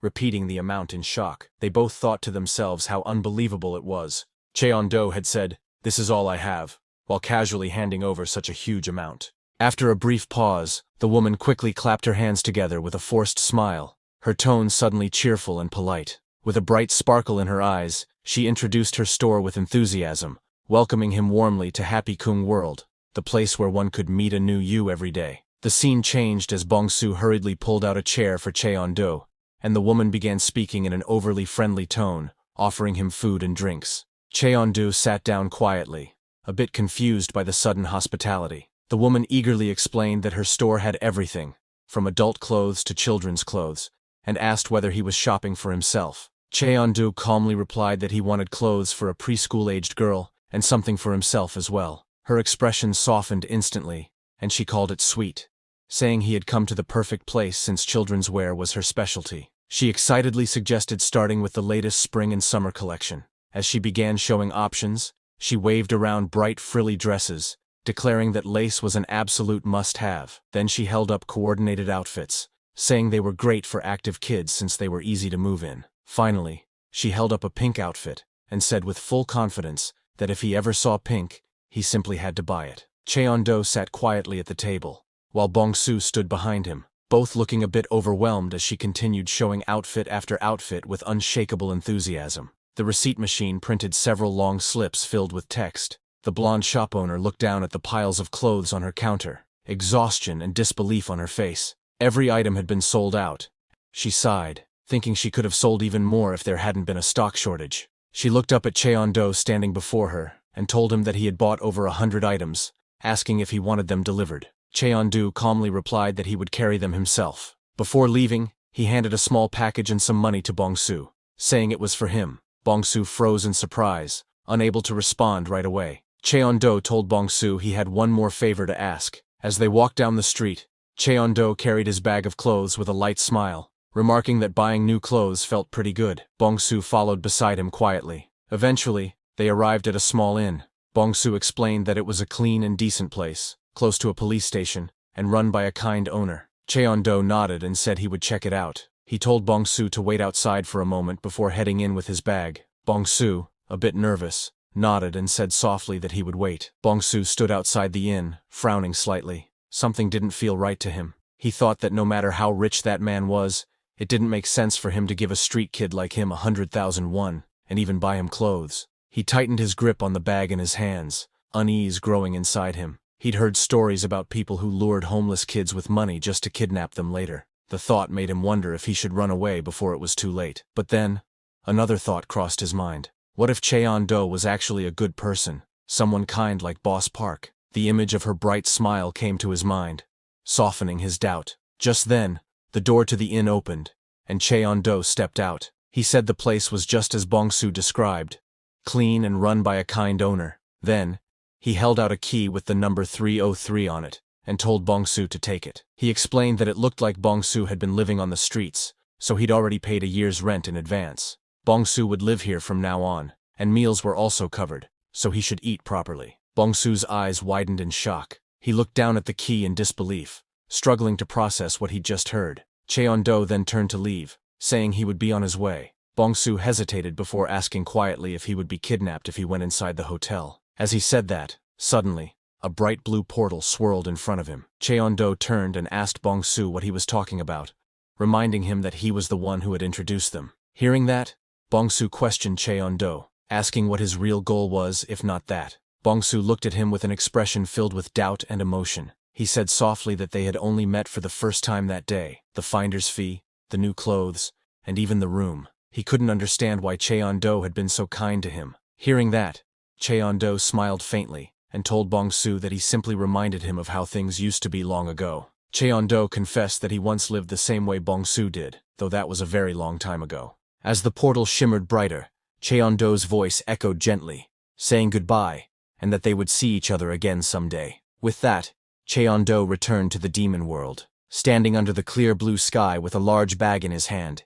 he announced that he was back. Little Nari ran up to him, her face full of surprise, asking where he had gone without saying anything. Cheon-do replied calmly that he had gone to buy them a present, and showed her the bag full of clothes. Little Nari's eyes sparkled with excitement as she peeked inside the bag. Seeing the pile of new clothes, she gasped and shouted in amazement. Ku looked into the bag too, and was clearly surprised by the amount. Little Nari quickly pulled out a bright yellow outfit, grinning widely and saying the clothes were really pretty. Nam-gi, beside them, nervously asked if there was anything for him, to which Cheon-do flatly replied that there wasn't. Little Nari didn't mind. She happily clutched her new clothes as Cheon-do told her that if she found something she liked, she could go inside and try it on. Excited, she ran off toward the cabin, saying she would do it right away. Inside the cabin, sunlight streamed through the doorway, shining on the strange egg resting in the wooden box. Cracks began to spread across its surface, glowing faintly with orange light. Outside, Cheon-do sat at a wooden table, folding clothes neatly into stacks.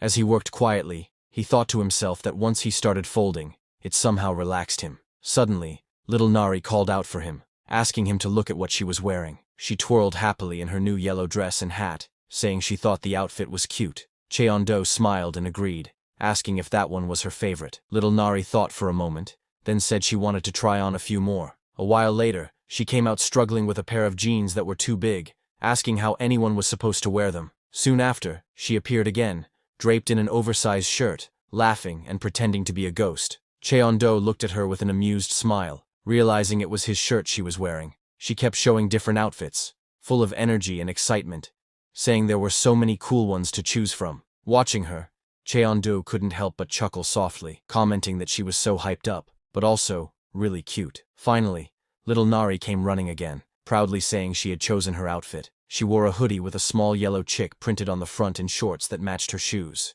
With a big grin, she said she loved it because the chick looked just like Ku. Hearing that, Ku, beside Cheon-do, stared in disbelief, asking if that was supposed to be him. Cheon-do smiled and told her that she had made a good choice, asking if she wanted to put the rest of the clothes away by herself. Little Nari eagerly nodded and ran off, saying she would take care of it. After she left, Ku floated nearby, looking at the pile of clothes with concern. It asked what Cheon-do planned to do with all of them, since there wasn't enough space in the house. Cheon-do thought for a moment, and said he had an idea. He planned to expand the house and add a dressing room with a walk-in closet. As he imagined the layout, Ku questioned whether that meant cutting down more trees. Cheon-do calmly told it not to worry, explaining that he already had someone else to handle chopping wood. Turning his head toward the field, he called out, asking if Nam-gi was ready for some special training. A loud crash shook the ground as Nam-gi suddenly appeared, landing with energy and confidence. Kneeling on one knee, he declared that he was always ready for special training. He then stood up straight and proudly said that he had even brought Cheon-do's training gear with him. Cheon-do got confused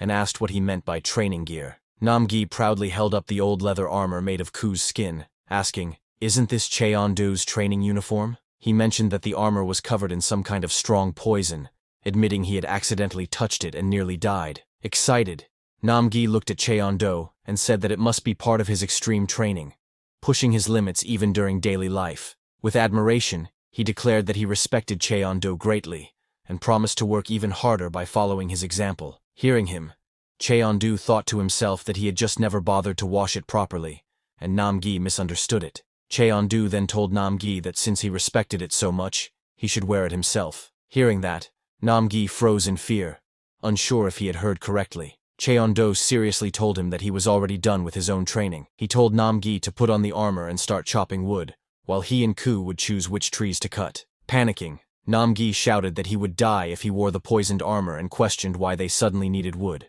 But before he could continue, little Nari burst out of the house, calling for Cheon-do in alarm. When he turned to her, she shouted that the egg was acting weird. Hearing that, everyone rushed inside and saw cracks forming across the dark shell of the egg. Glowing lines spread across its surface as the egg began to shake. Cheon-do observed the movements and said that judging from how it was moving, the egg was about to hatch. Hearing that, little Nari gasped in surprise, while Nam-gi watched with wide eyes, realizing that something incredible was about to happen. Nam-gi nervously asked Cheon-do what if the creature inside the egg might be a disaster-class monster. Hearing that, Cheon-do began to think, but little Nari laughed excitedly and claimed that she was sure it would be something cute. Namgi frowned and muttered that they could never be too sure, but little Nari immediately shouted in protest, refusing to believe it could be dangerous. Just then, a crack spread across the egg, and a glowing yellow eye suddenly appeared from within. The group froze as the shell began to break apart. Namgi panicked,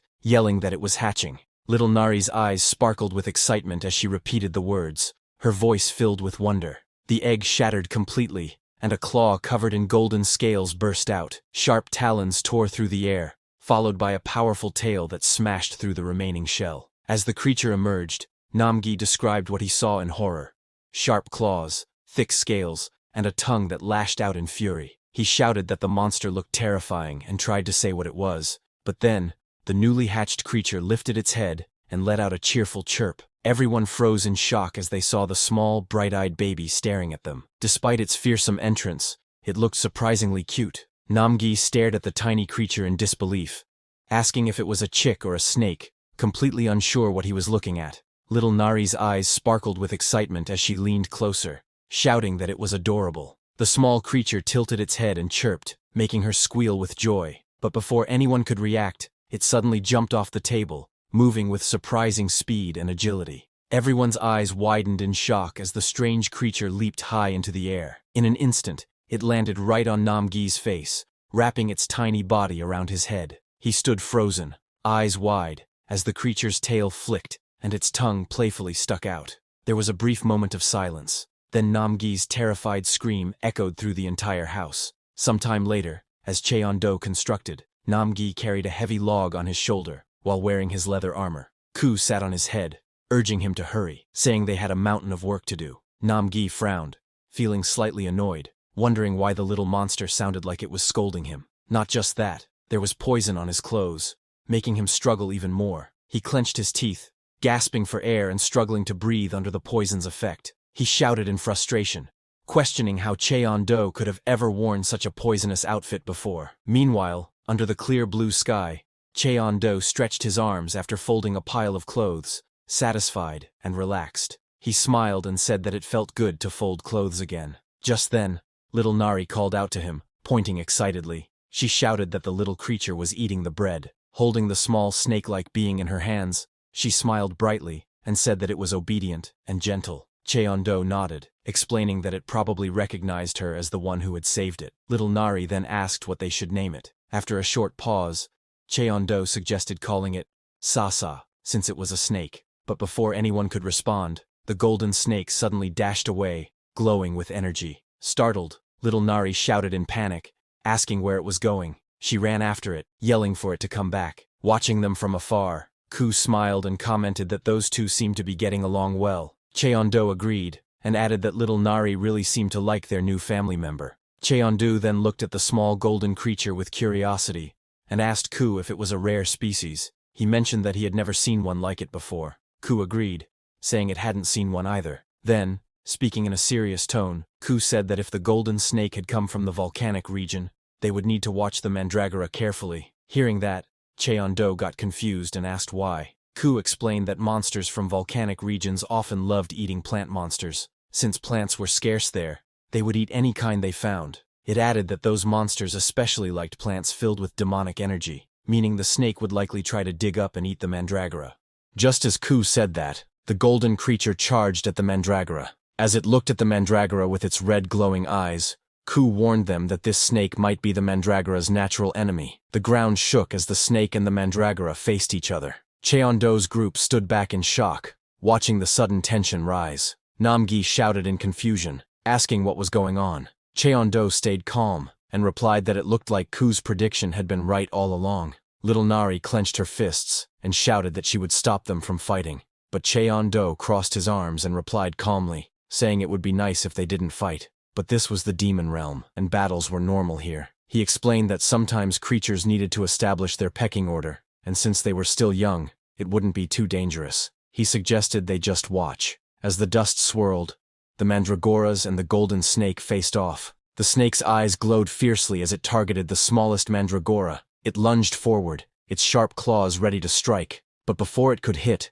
the largest mandragora stepped in front and blocked the attack with a wooden stick. Cheon-do, watching, exclaimed in surprise, realizing that the mandragoras had formed a triangle formation, defending first, then preparing to counterattack. The battle between the golden snake and the mandragoras grew intense. After the first mandragora blocked the attack, the second one quickly counterattacked, moving with surprising speed and force. The snake twisted its body, blocking the strike with its tail. Little Nari, watching, gasped, realizing that the snake seemed to be smiling confidently. But Ku beside her warned not to let their guard down yet. Then, the smallest mandragora suddenly leapt forward from behind, attacking with determination. The ground shook as it struck, and a flash of light filled the air. When the dust cleared, the snake was left stunned. The mandragoras stood in formation, their teamwork perfect. Tears welled up in the snake's eyes as it began to cry softly. The group watching was surprised. Namgi asked in disbelief if it was actually crying,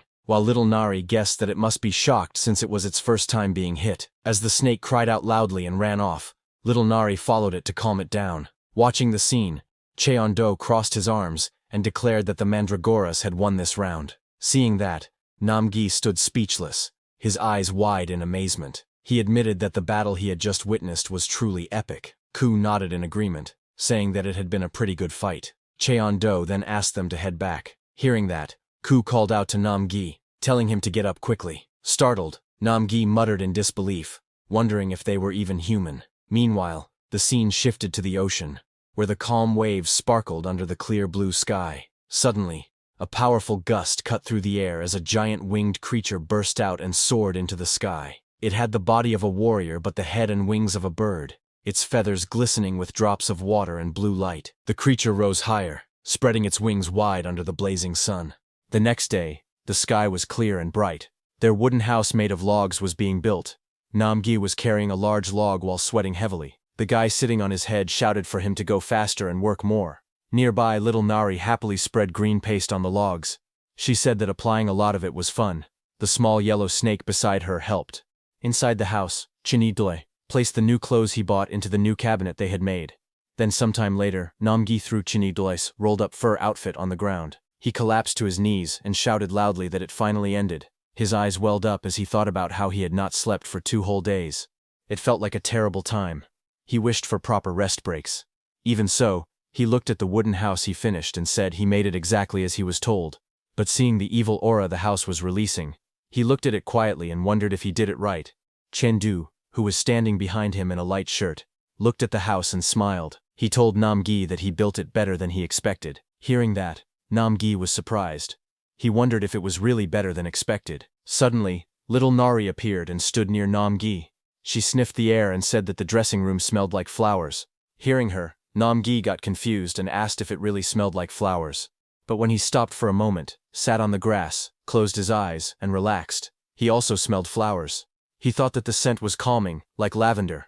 Little Nari then asked why the place smelled like flowers. Cheon-du explained that Gyudu had chosen a special type of wood that had a nice scent. Gyudu added that with this, their clothes would also smell nice. The small mandragon plants swayed happily. They seemed to enjoy the scent too. The small snake was lying on the floor. It also looked relaxed and happy. Seeing that, Cheon-du smiled and told the others it looked like Sasa liked it too. Hearing the name Sasa, Namgi got confused and asked if they had decided to name the little one Sasa. Little Nari told him Cheon-du had come up with it. Cheon-du said they could change the name if there was a better one. Hearing that, Namgi proudly suggested the name Snake Chick. Cheon-du stared at him silently, thinking that Namgi had no right to talk about naming sense. Then little Nari suggested the name Pikiaki. Hearing that, Cheon-du pointed out that it sounded too similar to Gu's name. Then Gu spoke seriously and suggested the name, The Magnificent Footprints in the Drawer. Hearing that, Cheon-du got confused. He then asked Guo if it said it also had a name and what it was. Immediately Guo said its real name was Rocky Mountain Hoof, saying the name expressed its identity. Hearing the name, Cheon-du realized that Guo was also hopeless. Finally, he suggested to just go with Sasa. They all agreed to name the snake Sasa, as Cheon-du and little Nari both said they liked the name.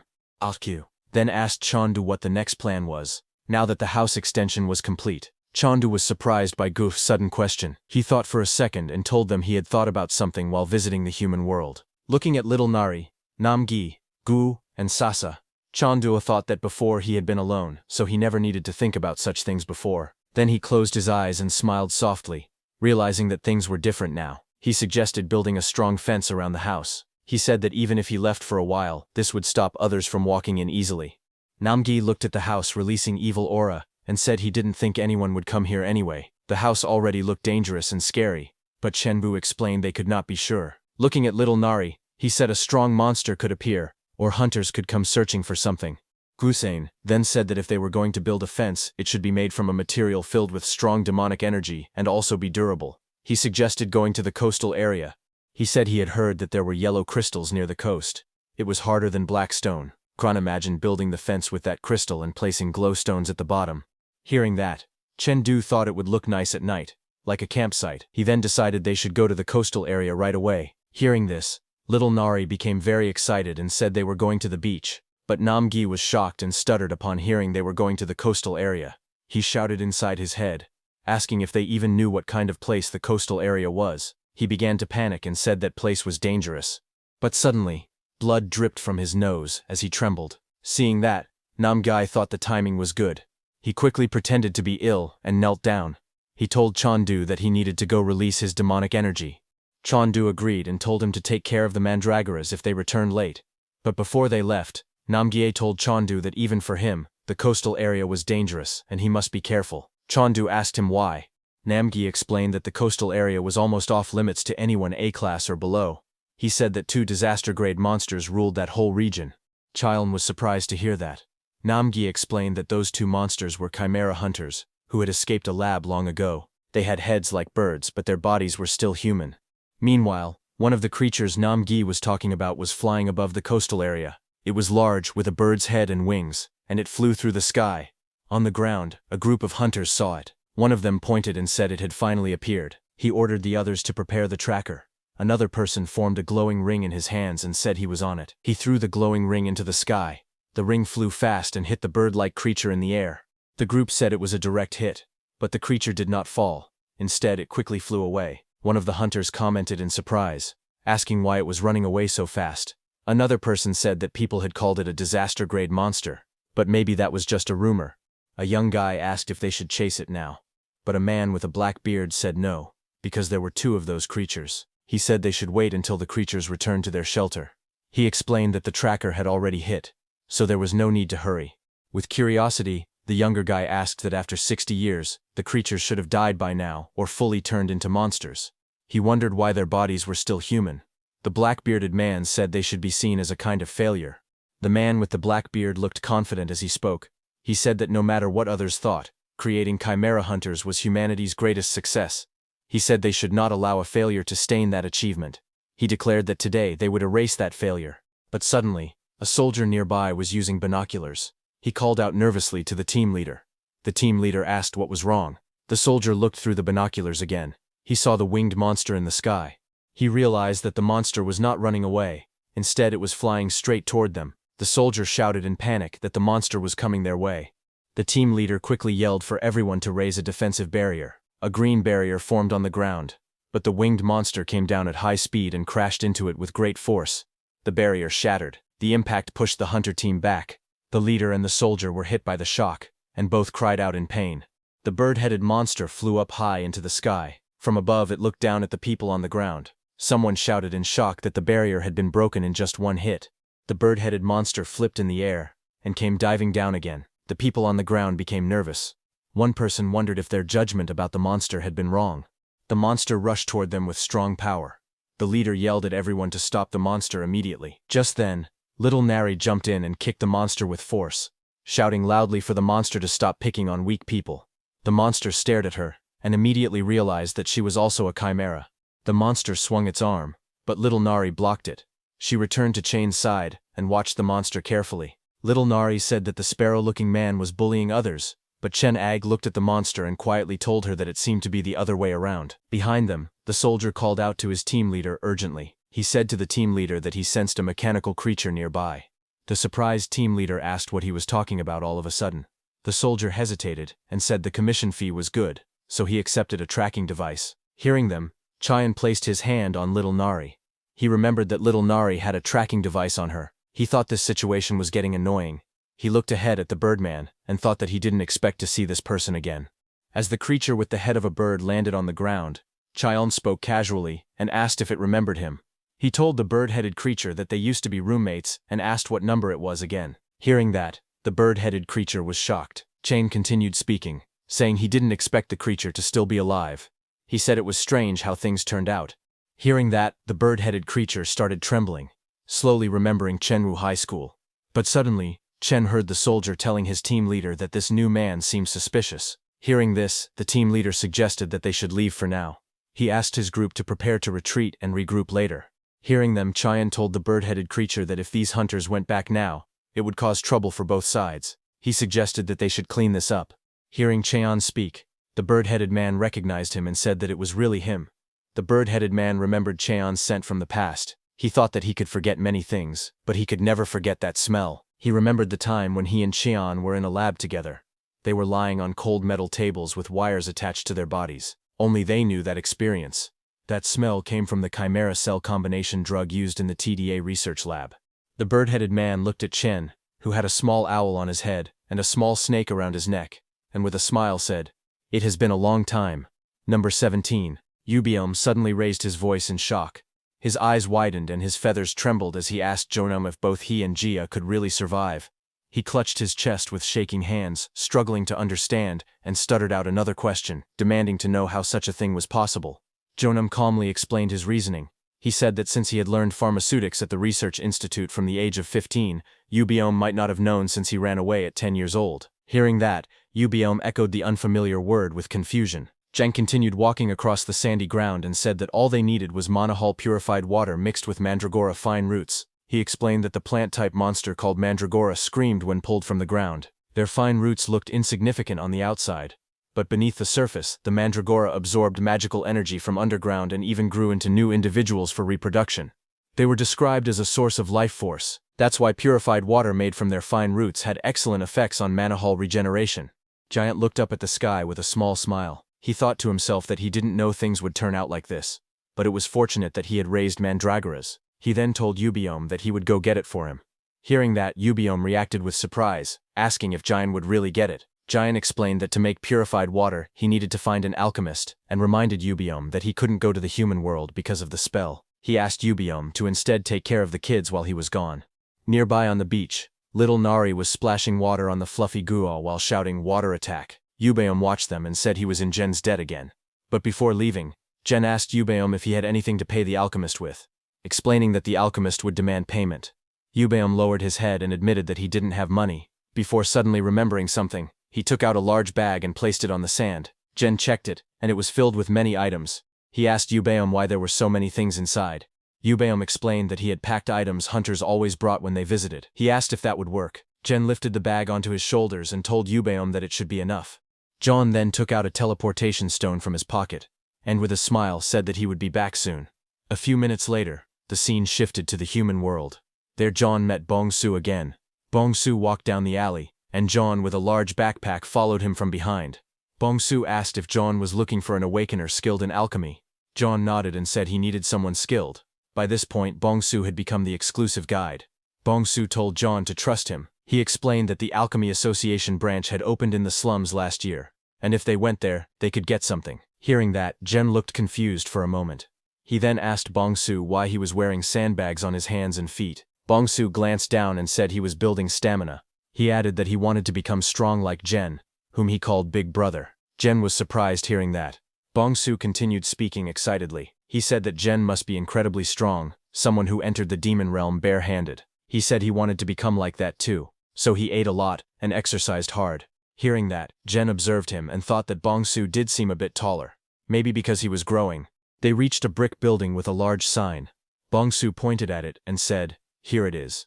As John looked up at the building, Bong-su told him that Manager Kim had come recently, and everyone said he was skilled. Bong-su added that Manager Kim had a good personality. While he was saying that, suddenly the sound of soft whispering filled the air, making Bong-su lift his head with a confused expression. He blinked and looked to his side as he recognized that voice. He looked there and spotted a man nervously whispering into his phone near the entrance of the alchemy building. Bong-su pointed toward him and told John that the person they were looking for was over there. The man on the phone spoke in a shaky voice, saying he hadn't been late on interest payments even once in over 20 years. Bong-su scratched his head as he explained that it looked like another call from a loan shark. John beside him frowned and asked what a loan shark was. Bong-soo sighed and said that using loans was common in this neighborhood. He looked at Manager Kim, who was whispering into the phone trembling, and explained that Manager Kim had originally worked at the Gold City branch for 20 years, but was recently demoted and transferred here.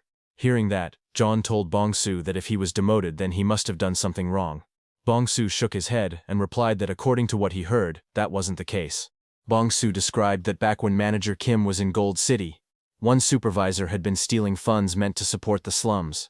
The supervisor, a sharp-faced man in a suit, was known for doing many bad things, like taking credit for his subordinates' achievements. His name was Director An. Bong-soo said that Manager Kim had reported the wrongdoing. Because of that, he ended up on Director An's bad side, and was eventually kicked out. The scene returned to the street, showing the trembling Manager Kim walking alone with exhaustion on his face. When Bong-soo called out to him, Manager Kim turned with surprise and joy, smiling warmly. Manager Kim asked what brought him here. He also noticed that Bong-soo seemed a bit taller. Bong-soo pointed at Jen and explained that his big brother Jen had come, who was looking for an alchemist. Jen thought to himself that high-rank alchemists were rare, and as he looked at Manager Kim, who was releasing a very positive energy, he noted that it was surprising someone like Manager Kim lived in this neighborhood. Manager Kim gently patted Bong-soo on the head, proud that the boy was living earnestly. Seeing how Bong-soo knew Manager Kim, John quietly thought that Bong-soo seemed like a pretty good kid in his words. Bong-soo then stepped back, saying he needed to exercise and would be going. Manager Kim told him to be careful. After Bong-soo left, Manager Kim asked John if they should go inside. Inside the Alchemy Association office, a young man lounged back in a chair with his hands behind his head. He complained that having the wrong boss caused suffering. He said that at best, only D-rank hunters would come to buy low-grade potions, and that there wasn't much performance here. He sighed again, saying that promotion was out of reach in this lifetime. Just then, the office door suddenly opened. That young man quickly straightened up as he heard footsteps. Manager Kim entered with Jen following behind.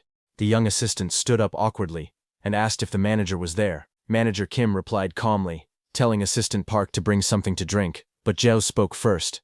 He said he didn't have much time, so he would get straight to the point. His expression stayed calm as he looked at Manager Kim. He asked Manager Kim if he was an A+ grade alchemist, and asked if he could make Manhwa purified water using mandragora. He added that he needed 2 bottles. Hearing that, the manager instantly reacted with shock. He muttered to himself that mandragora in the slums made no sense. He also wondered how Joan even knew his alchemist grade. Sweat formed on his face as he tried to stay composed. He said he could make it, but explained that they didn't have such precious materials in this place. Hearing that, Giant then held out something wrapped in white bandages and calmly asked, "Will this work?" Seeing that, Manager Kim's eyes widened in disbelief. He recognized the magical energy coming from it. He shouted that this dense magic was definitely from mandragora fine roots. The younger assistant beside him stepped closer. Both of them stared at the roots glowing in Manager Kim's hands. Manager Kim said the freshness made it feel like it had just been harvested. He said he had never seen mandragora roots in such perfect condition. Jayan then opened his bag and told Manager Kim that he would pay the manufacturing fee with coastal area special products. He told them to appraise everything inside his bag. When the items appeared on the table, black pearls, red moss, and a giant clamshell, both Manager Kim and his assistant froze. Manager Kim asked in shock if Jayan had really gone to the coastal area. The younger assistant said it was impossible. Manager Kim then hugged the 3 glowing black pearls tightly and trembled with joy. He said they were S-grade black pearls, items so rare that even headquarters had never seen them. The assistant shouted that these were Demon Realm giant clams and that they were actually still alive. Just as he said that, the clams shot water on his face. Manager Kim then picked up the red moss and explained it was the core ingredient for high-grade potions. His assistant said this item had only recently been discovered, and it was considered ultra-rare. John asked calmly if all of these were enough for the manufacturing fee. Manager Kim replied that this was enough money to buy an entire building, not just pay a fee. Then the assistant said he needed to go to the lab to bring an appraisal device. Manager Kim agreed, saying appraisal devices were necessary for extremely expensive items. The assistant rushed out, saying he would be back soon. As he was going, John suddenly noticed something. He pointed at a transparent container on the desk. Inside it floated a shriveled root. He said that Manager Kim claimed they had no mandragora, yet this one looked like mandragora. Manager Kim explained that the one in the container was dead, about 10 years old, and had already lost all medicinal effect. He said he originally had an interest in mandragora research, so he kept it. As he spoke, Jane lifted the container holding a fresh mandragora root, and pointed out that this one was alive. Hearing that, Manager Kim got shocked and asked in confusion what Jane meant. Jane looked down at the container in his hand and released some mana around the glass jar. Inside the jar, the small mandragora suddenly twitched. Jane pointed at it and told Manager Kim that this one was alive. He explained that when he gave it mana, it responded. Manager Kim, standing in front of him, screamed in shock, his face turning pale. Jane explained to him that its magical energy had been completely depleted, so it had been barely holding on to life in a comatose state. John looked at the jar again and mumbled that he needed to give it more mana. Shocked, Manager Kim yelled that this couldn't be possible. He insisted that he had already given it plenty of mana as well. Before he could finish, the office door opened behind them. Light shone in as several figures appeared at the entrance. The researcher froze and gasped in surprise. A tall man in a red striped suit stepped inside with two female assistants behind him. He smiled sharply and asked Manager Kim how he had been. Manager Kim stuttered, calling him director. The director walked further into the room and looked around with a mocking smile. He commented that, as expected from the slums, the office looked terrible. He added that it did not even look like a loan office. Manager Kim nervously asked what brought him here. The director's eyes moved to the table. He said he had received a tip that amazing items had appeared in the slums. On the table were the rare materials, the giant clamshell, the red moss, and the black pearls. Hearing that, Manager Kim got furious, realizing Assistant Park had contacted Director Ann. Manager Kim nervously said the director had come very quickly. Pointing at the two green-haired twins who stood side by side, the director spoke proudly and said that unlike the manager, he had excellent subordinates. He introduced the girls as twin teleportation awakeners. Across from them, Jane was watching all this. The director asked if he was the one who brought those rare items. Jane answered calmly and asked, "So what?" The director then introduced himself as An Ji-jung from the Gold City branch of the Alchemy Association. With a smug expression, he invited Jung to go to Gold City with him, promising to treat him properly. But Jung looked annoyed and thought to himself that he had been having a good conversation with Manager Kim before this interruption. It was very annoying for him. The director clicked his tongue and complained that proper prices couldn't be obtained in a place like this. He then added that if Jane signed an exclusive contract with him, he would cover not only the signing bonus but the taxes too. But Jane pointed at the side of the director's nose and asked if the small bump next to his nose was a wart. The director leaned forward with a sly grin and answered that it was. Hearing that, Giant asked the director about his relationship with someone named Anyopol Diok. The director burst into loud laughter, tilting his head back as he laughed in amusement. Asking if John knew his grandfather, he proudly explained that he was the grandson of a man who once won the Gold Peace Prize. Hearing that, John's lips smiled slightly, and he whispered the name, Anbok Diok. Suddenly, the scene shifted to a dark memory.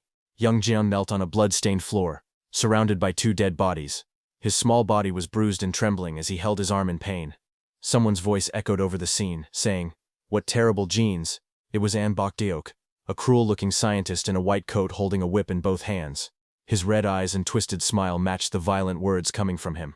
He mocked the children, asking where these creatures who were neither human nor anything else were searching for their mommy. He continued his taunts, saying that now that they were chimeras, maybe they should go to the demon realm to find parents. The whip cracked as he pulled it back and laughed loudly like a demon. He suggested opening a gate and throwing them all into the demon realm. Back in the present, John released a bright blue energy that flashed across the room. The arrogant director in the red-striped suit was thrown backward, as John stood firmly on the floor. The director in the suit fell hard, groaning and trying to lift himself. John looked down at him, asking coldly if he was the same kind of human as his grandfather, who crushed others with power and took anything they wanted whenever they felt greedy. Hearing that, the director stared up in shock, sweating. He stuttered, asking what Jian meant. Jian stepped forward as blue aura swirled around him. He told the director to answer the next question carefully. His eyes glowed as he asked, "TDA Research Institute, is it still there?" The scene shifts back to 66 years ago, near the TDA laboratory. Bright searchlights cut through the dark forest as people shouted directions, telling each other to chase the escapees. A small boy with a bird's head ran through the trees while carrying a girl on his back. The girl shivered and told him she felt very cold. Sweat dripped down her face. The bird-headed boy realized she was having a seizure from the drug's side effects, and he worried that it was happening at the worst possible moment. Branches scratched his body as he ran, and he wondered if he was making the right choice. He thought that even if he died to the lab agents chasing them, he had to keep moving. But doubt crept into his mind. He wondered if it would have been easier to leave Jai behind. He looked at the girl on his back and thought that if she had fully turned into a bird, she might have been able to fly away. But with only her small, weak wings, she could not do anything to help. Still, he kept running through the dark forest, even as blood dripped from his injuries. As the bird-headed boy ran through the dark forest, holding his little sister on his back, she shivered, and weakly said that her brother's wings felt warm. She told him she was fine, and begged him to keep running. He rushed through the trees, panting, telling her that once they escaped the forest, everything would be okay. He thought desperately that if they escaped this place they might meet someone who could help them. But suddenly, a bright light shone in front of them. A young boy stood there, holding a glowing light in his hand. The bird-headed boy froze in shock and called out to the boy he knew. Number 17. He asked why he was here. Number 17 said he had heard news at the lab earlier that day. The scientist said the bird-headed boy's side effects were getting worse, and that he would be disposed of soon, so he came to warn him. Hearing that, the bird-headed boy called Number 17 a psycho who was always strangely helpful at the worst possible moments. Number 17 then warned the bird-headed boy that even if he escaped, a detonation spell would kill him if he didn't return to the lab within 3 days. He added that the bird-headed boy's sister did not seem to be scheduled for disposal yet. Number 17 asked why they didn't just stay at the lab and take the suppressants. That would help them survive at least one extra day. But the bird-headed boy became angry. He said Number 17 would never understand because Number 17 had no side effects. He said Number 17 didn't know how painful it was to live like them. The bird-headed boy remembered how he held his head as his body trembled. He knelt on the cold floor and shouted that his head was hurting. His little sister hugged him from behind, her eyes full of worry as she softly asked him to run away with her. She cried and told him she wanted to live like they used to, even if it was only for one day. Tears streamed down her face as she held him tightly. The bird-headed boy placed his sister near a tree, as a question echoed in his mind, whether it mattered how long someone lived, or whether it mattered how they lived. Dark wings burst open from the bird-headed boy's back as green light flashed around him. He shouted that he wanted to live freely, even if it was just for one day. He spread his wings wide, his eyes glowing with determination. He faced forward and told Number 17 to stop talking and come at him. But Number 17 stood still and looked at him with a calm expression. Then suddenly, bright blue power gathered behind him. A huge swirling blue gate opened, lighting up the forest. The bird-headed boy stared at the glowing portal in shock and asked Number 17 how he got a gate stone. Number 17 told them that if they crossed into the demon realm, only 2 things could happen. Either their human cells would be poisoned by demonic energy, or their monster cells would absorb it and awaken. Pointing at the portal behind him, Number 17 told the bird-headed boy that if he meant what he said earlier, then this option was better, because even if they eventually turned into monsters, they could live freely until then. He also added that if they crossed over to the demon realm, the lab's detonation spell wouldn't activate. Hearing this, with a serious face, the bird-headed boy asked if it was possible to survive as a human in the demon realm. Number 17 told him that theoretically, they would have to build up enough mana to protect their body and mind from the demonic energy. He said it would be difficult with their current abilities, but the future might hold different possibilities. While he was saying that, suddenly voices from behind shouted that the gate had opened and ordered everyone to capture them. The bird-headed boy thanked Number 17, unsure why he was helping them. He said he was leaving, but before stepping through, he told Number 17 that they had been roommates for 4 years, yet they didn't even know each other's names. The bird-headed boy looked back and told Number 17 his name was Ubiome, and asked for his name. Number 17 laughed and said his name was Chain Dawoon. With this, the flashback ended, and the bird-headed man returned to the present. He looked at Chen Du, who extended his hand and golden dust shimmered around. Golden dust rushed across the sky, swirling around the field. The soldiers standing on the hill stared at him in shock as the dust spread around their feet. Chen Wu stood in front of them and calmly asked them what his name was. One of the men, whose eyes had turned yellow because of the golden dust Chen released, said he did not know. Then Chen asked him why he had come there. The soldier said he had no idea. Hearing that, Chen opened a glowing portal and said everything had worked perfectly. He pointed toward the portal and ordered the soldiers to step into it. He told them to forget everything that had happened there. When the bird-headed man smelled the scent of the golden dust, he was shocked and questioned if Chen had erased those soldiers' memories using oblivion powder and hypnosis. Chen said that was right, and explained that he had the cells of an oblivion herb transplanted into his body, and about 3 hours of those hunters' memories before and after would be erased completely. Hearing that, the bird-headed man asked Chan if the researchers had transplanted many things into him because he had no side effects. Chan told the bird-headed man that a lot had happened after he left. Chen Wu looked at the bird-headed man and recognized him as Number 33, and asked if his name had been Ubeom. Hearing that, the bird-headed man nodded slightly, and was surprised. He admitted he never expected Chen to remember his name. Suddenly, little Nari held Chaon's shirt and tugged it gently. When Chaon looked back, she asked him if he and that sparrow uncle were really friends. Chaon said yes, and told her that this birdman was from the sparrow tribe. Yubeom looked at them in confusion when he heard them calling him a sparrow. Chan then asked little Nari if the sparrow tribe and her coconut tribe were allies. Hearing that, little Nari panicked and immediately agreed, saying they were allies. Yubeom watched them and thought he couldn't understand anything they were saying. Little Nari then bent down quickly and apologized to him. She told the sparrow uncle she was sorry, and that she had mistaken him for a bad person. While she was saying that, her stomach growled loudly. Little Nari looked up and told Chinfro that she was hungry. Hearing that, Chinfro turned to Yubeom and asked where his house was and if he had any food. Yubeom stared at them in confusion. He wondered if the girl was Choen's daughter, or if the man was raising a child, or if this was some kind of roleplay. Then Yubeom led them to a quiet beach. In the distance there was a large house shaped exactly like a giant bird's nest, built from woven branches. Little Nari looked at the nest-shaped house with shining eyes and asked if that was Sparrow Uncle's home. She commented that it looked like a real bird's nest. Then all three of them sat on a large mat spread across the sand. Little Nari and Gui sat on one side, while Chan sat calmly in the center, and told Yubeom that he had built the house very well. Yubeom came toward them and held out a bowl, asking them to try some food. Though he wasn't sure how it would taste, steam rose from the bowl as he lifted the lid. Inside were large grilled clams. Melted golden butter was dripping over them, made from a demon realm plant called butternut, which tasted like real butter. On top was bright red moss, another demon realm plant that tasted like samjang. Seeing that, little Nari's eyes widened as she shouted that the clams were huge. Staln looked at the food and said it seemed pretty decent. Glouder then picked up a clam, stared at it seriously, and said it would give it a try. When it took a bite, its eyes widened. It trembled as if overwhelmed and wondered whether it had swallowed the entire ocean or if the ocean had swallowed it instead. Little Nari took a bite too. Her eyes sparkled, and she shouted that the clam felt like it was dancing with every chewy bite. Then Chan tried a clam topped with red moss. He looked surprised as he tasted it. Yubeom, with a proud look, explained that the red moss was an all-purpose seasoning, perfect for almost anything. He said he was glad they liked it and told them to eat slowly. But before he could complete his words, suddenly his eyes widened in shock as he froze. He was trembling in pain, and Chan noticed it but looked at him quietly. Little Nari, who had eaten everything from her plate, rushed toward Yubeom with excitement. She held up her plate and shouted that she wanted more of the food. Trying to hide his pain, Yubeom laughed awkwardly and said he had run out of ingredients for the day, asking what he should do. Hearing that, little Nari's eyes sparkled as she asked if he could make it again, if she caught more clams. Yubeom said he could, but warned it might be dangerous for a kid to catch them. Little Nari ignored his warning and yelled that she would catch 10 of them. She dashed toward the beach with full energy, Gru bouncing on her head and Sasa racing beside her. While running away, little Nari said she needed 10 clams to feel full. As waves washed onto the sand, Yubeom spoke again. He said it was amazing that Chan had come back to life thanks to his immortality cells.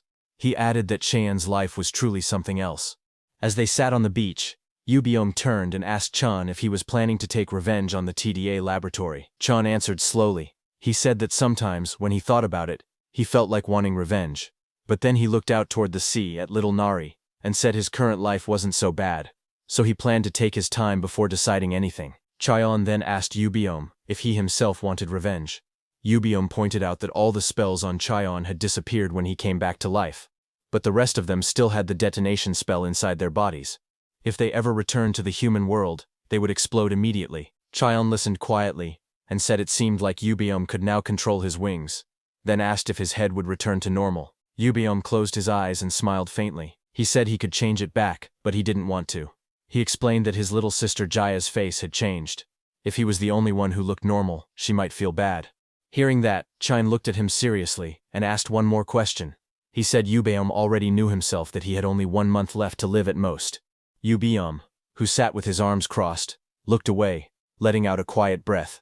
He asked if Chaeyeon had also noticed. He then looked out at the sea, and said that the situation brought back old memories. He explained that things had been very hard when he first arrived in that place. He remembered how he had desperately gathered mana just to survive. Then at some point, his mana and demonic energy had started to balance each other. Because of that balance, he had lived peacefully for a long time. Then he remembered something that happened not long ago. Dark red energy surrounded the scene, as he recalled how something went wrong with Jia. He explained that Jia's mana hole became tangled, and her demonic energy began to rage out of control. Yubeom said he had tried to force it open, but ended up hurting his own mana hole by accident. He held his chest while trembling and explained that he was barely enduring the damage. But Jai had started eating fruits mixed with sleeping poison and had been sleeping for a while. Charon, sitting beside him, listened quietly and realized that Charon had purposely put herself into a deep sleep to slow down the wild demonic energy inside her. After hearing all that, a single word crossed Charon's mind: Mandragora. He knew that when someone's mana hole is damaged, they can make a potion with Mandragora, and it heals right away. He sighed in disbelief that Ubiome didn't know such a simple thing. Meanwhile, inside Ubiome's house, a pink fruit rolled across the ground. More of the same pink fruits were scattered everywhere under the dim shadows of the vines. Deep inside the cave, a small creature with glowing eyes sat trembling on a nest-like platform. It was Ubiome's little sister, Ja. Suddenly, a loud scream echoed through the darkness as Jai's body jerked, clutching herself in pain. Her mask shook, and her voice came out in a sharp, agonizing cry. That's all for today, everyone.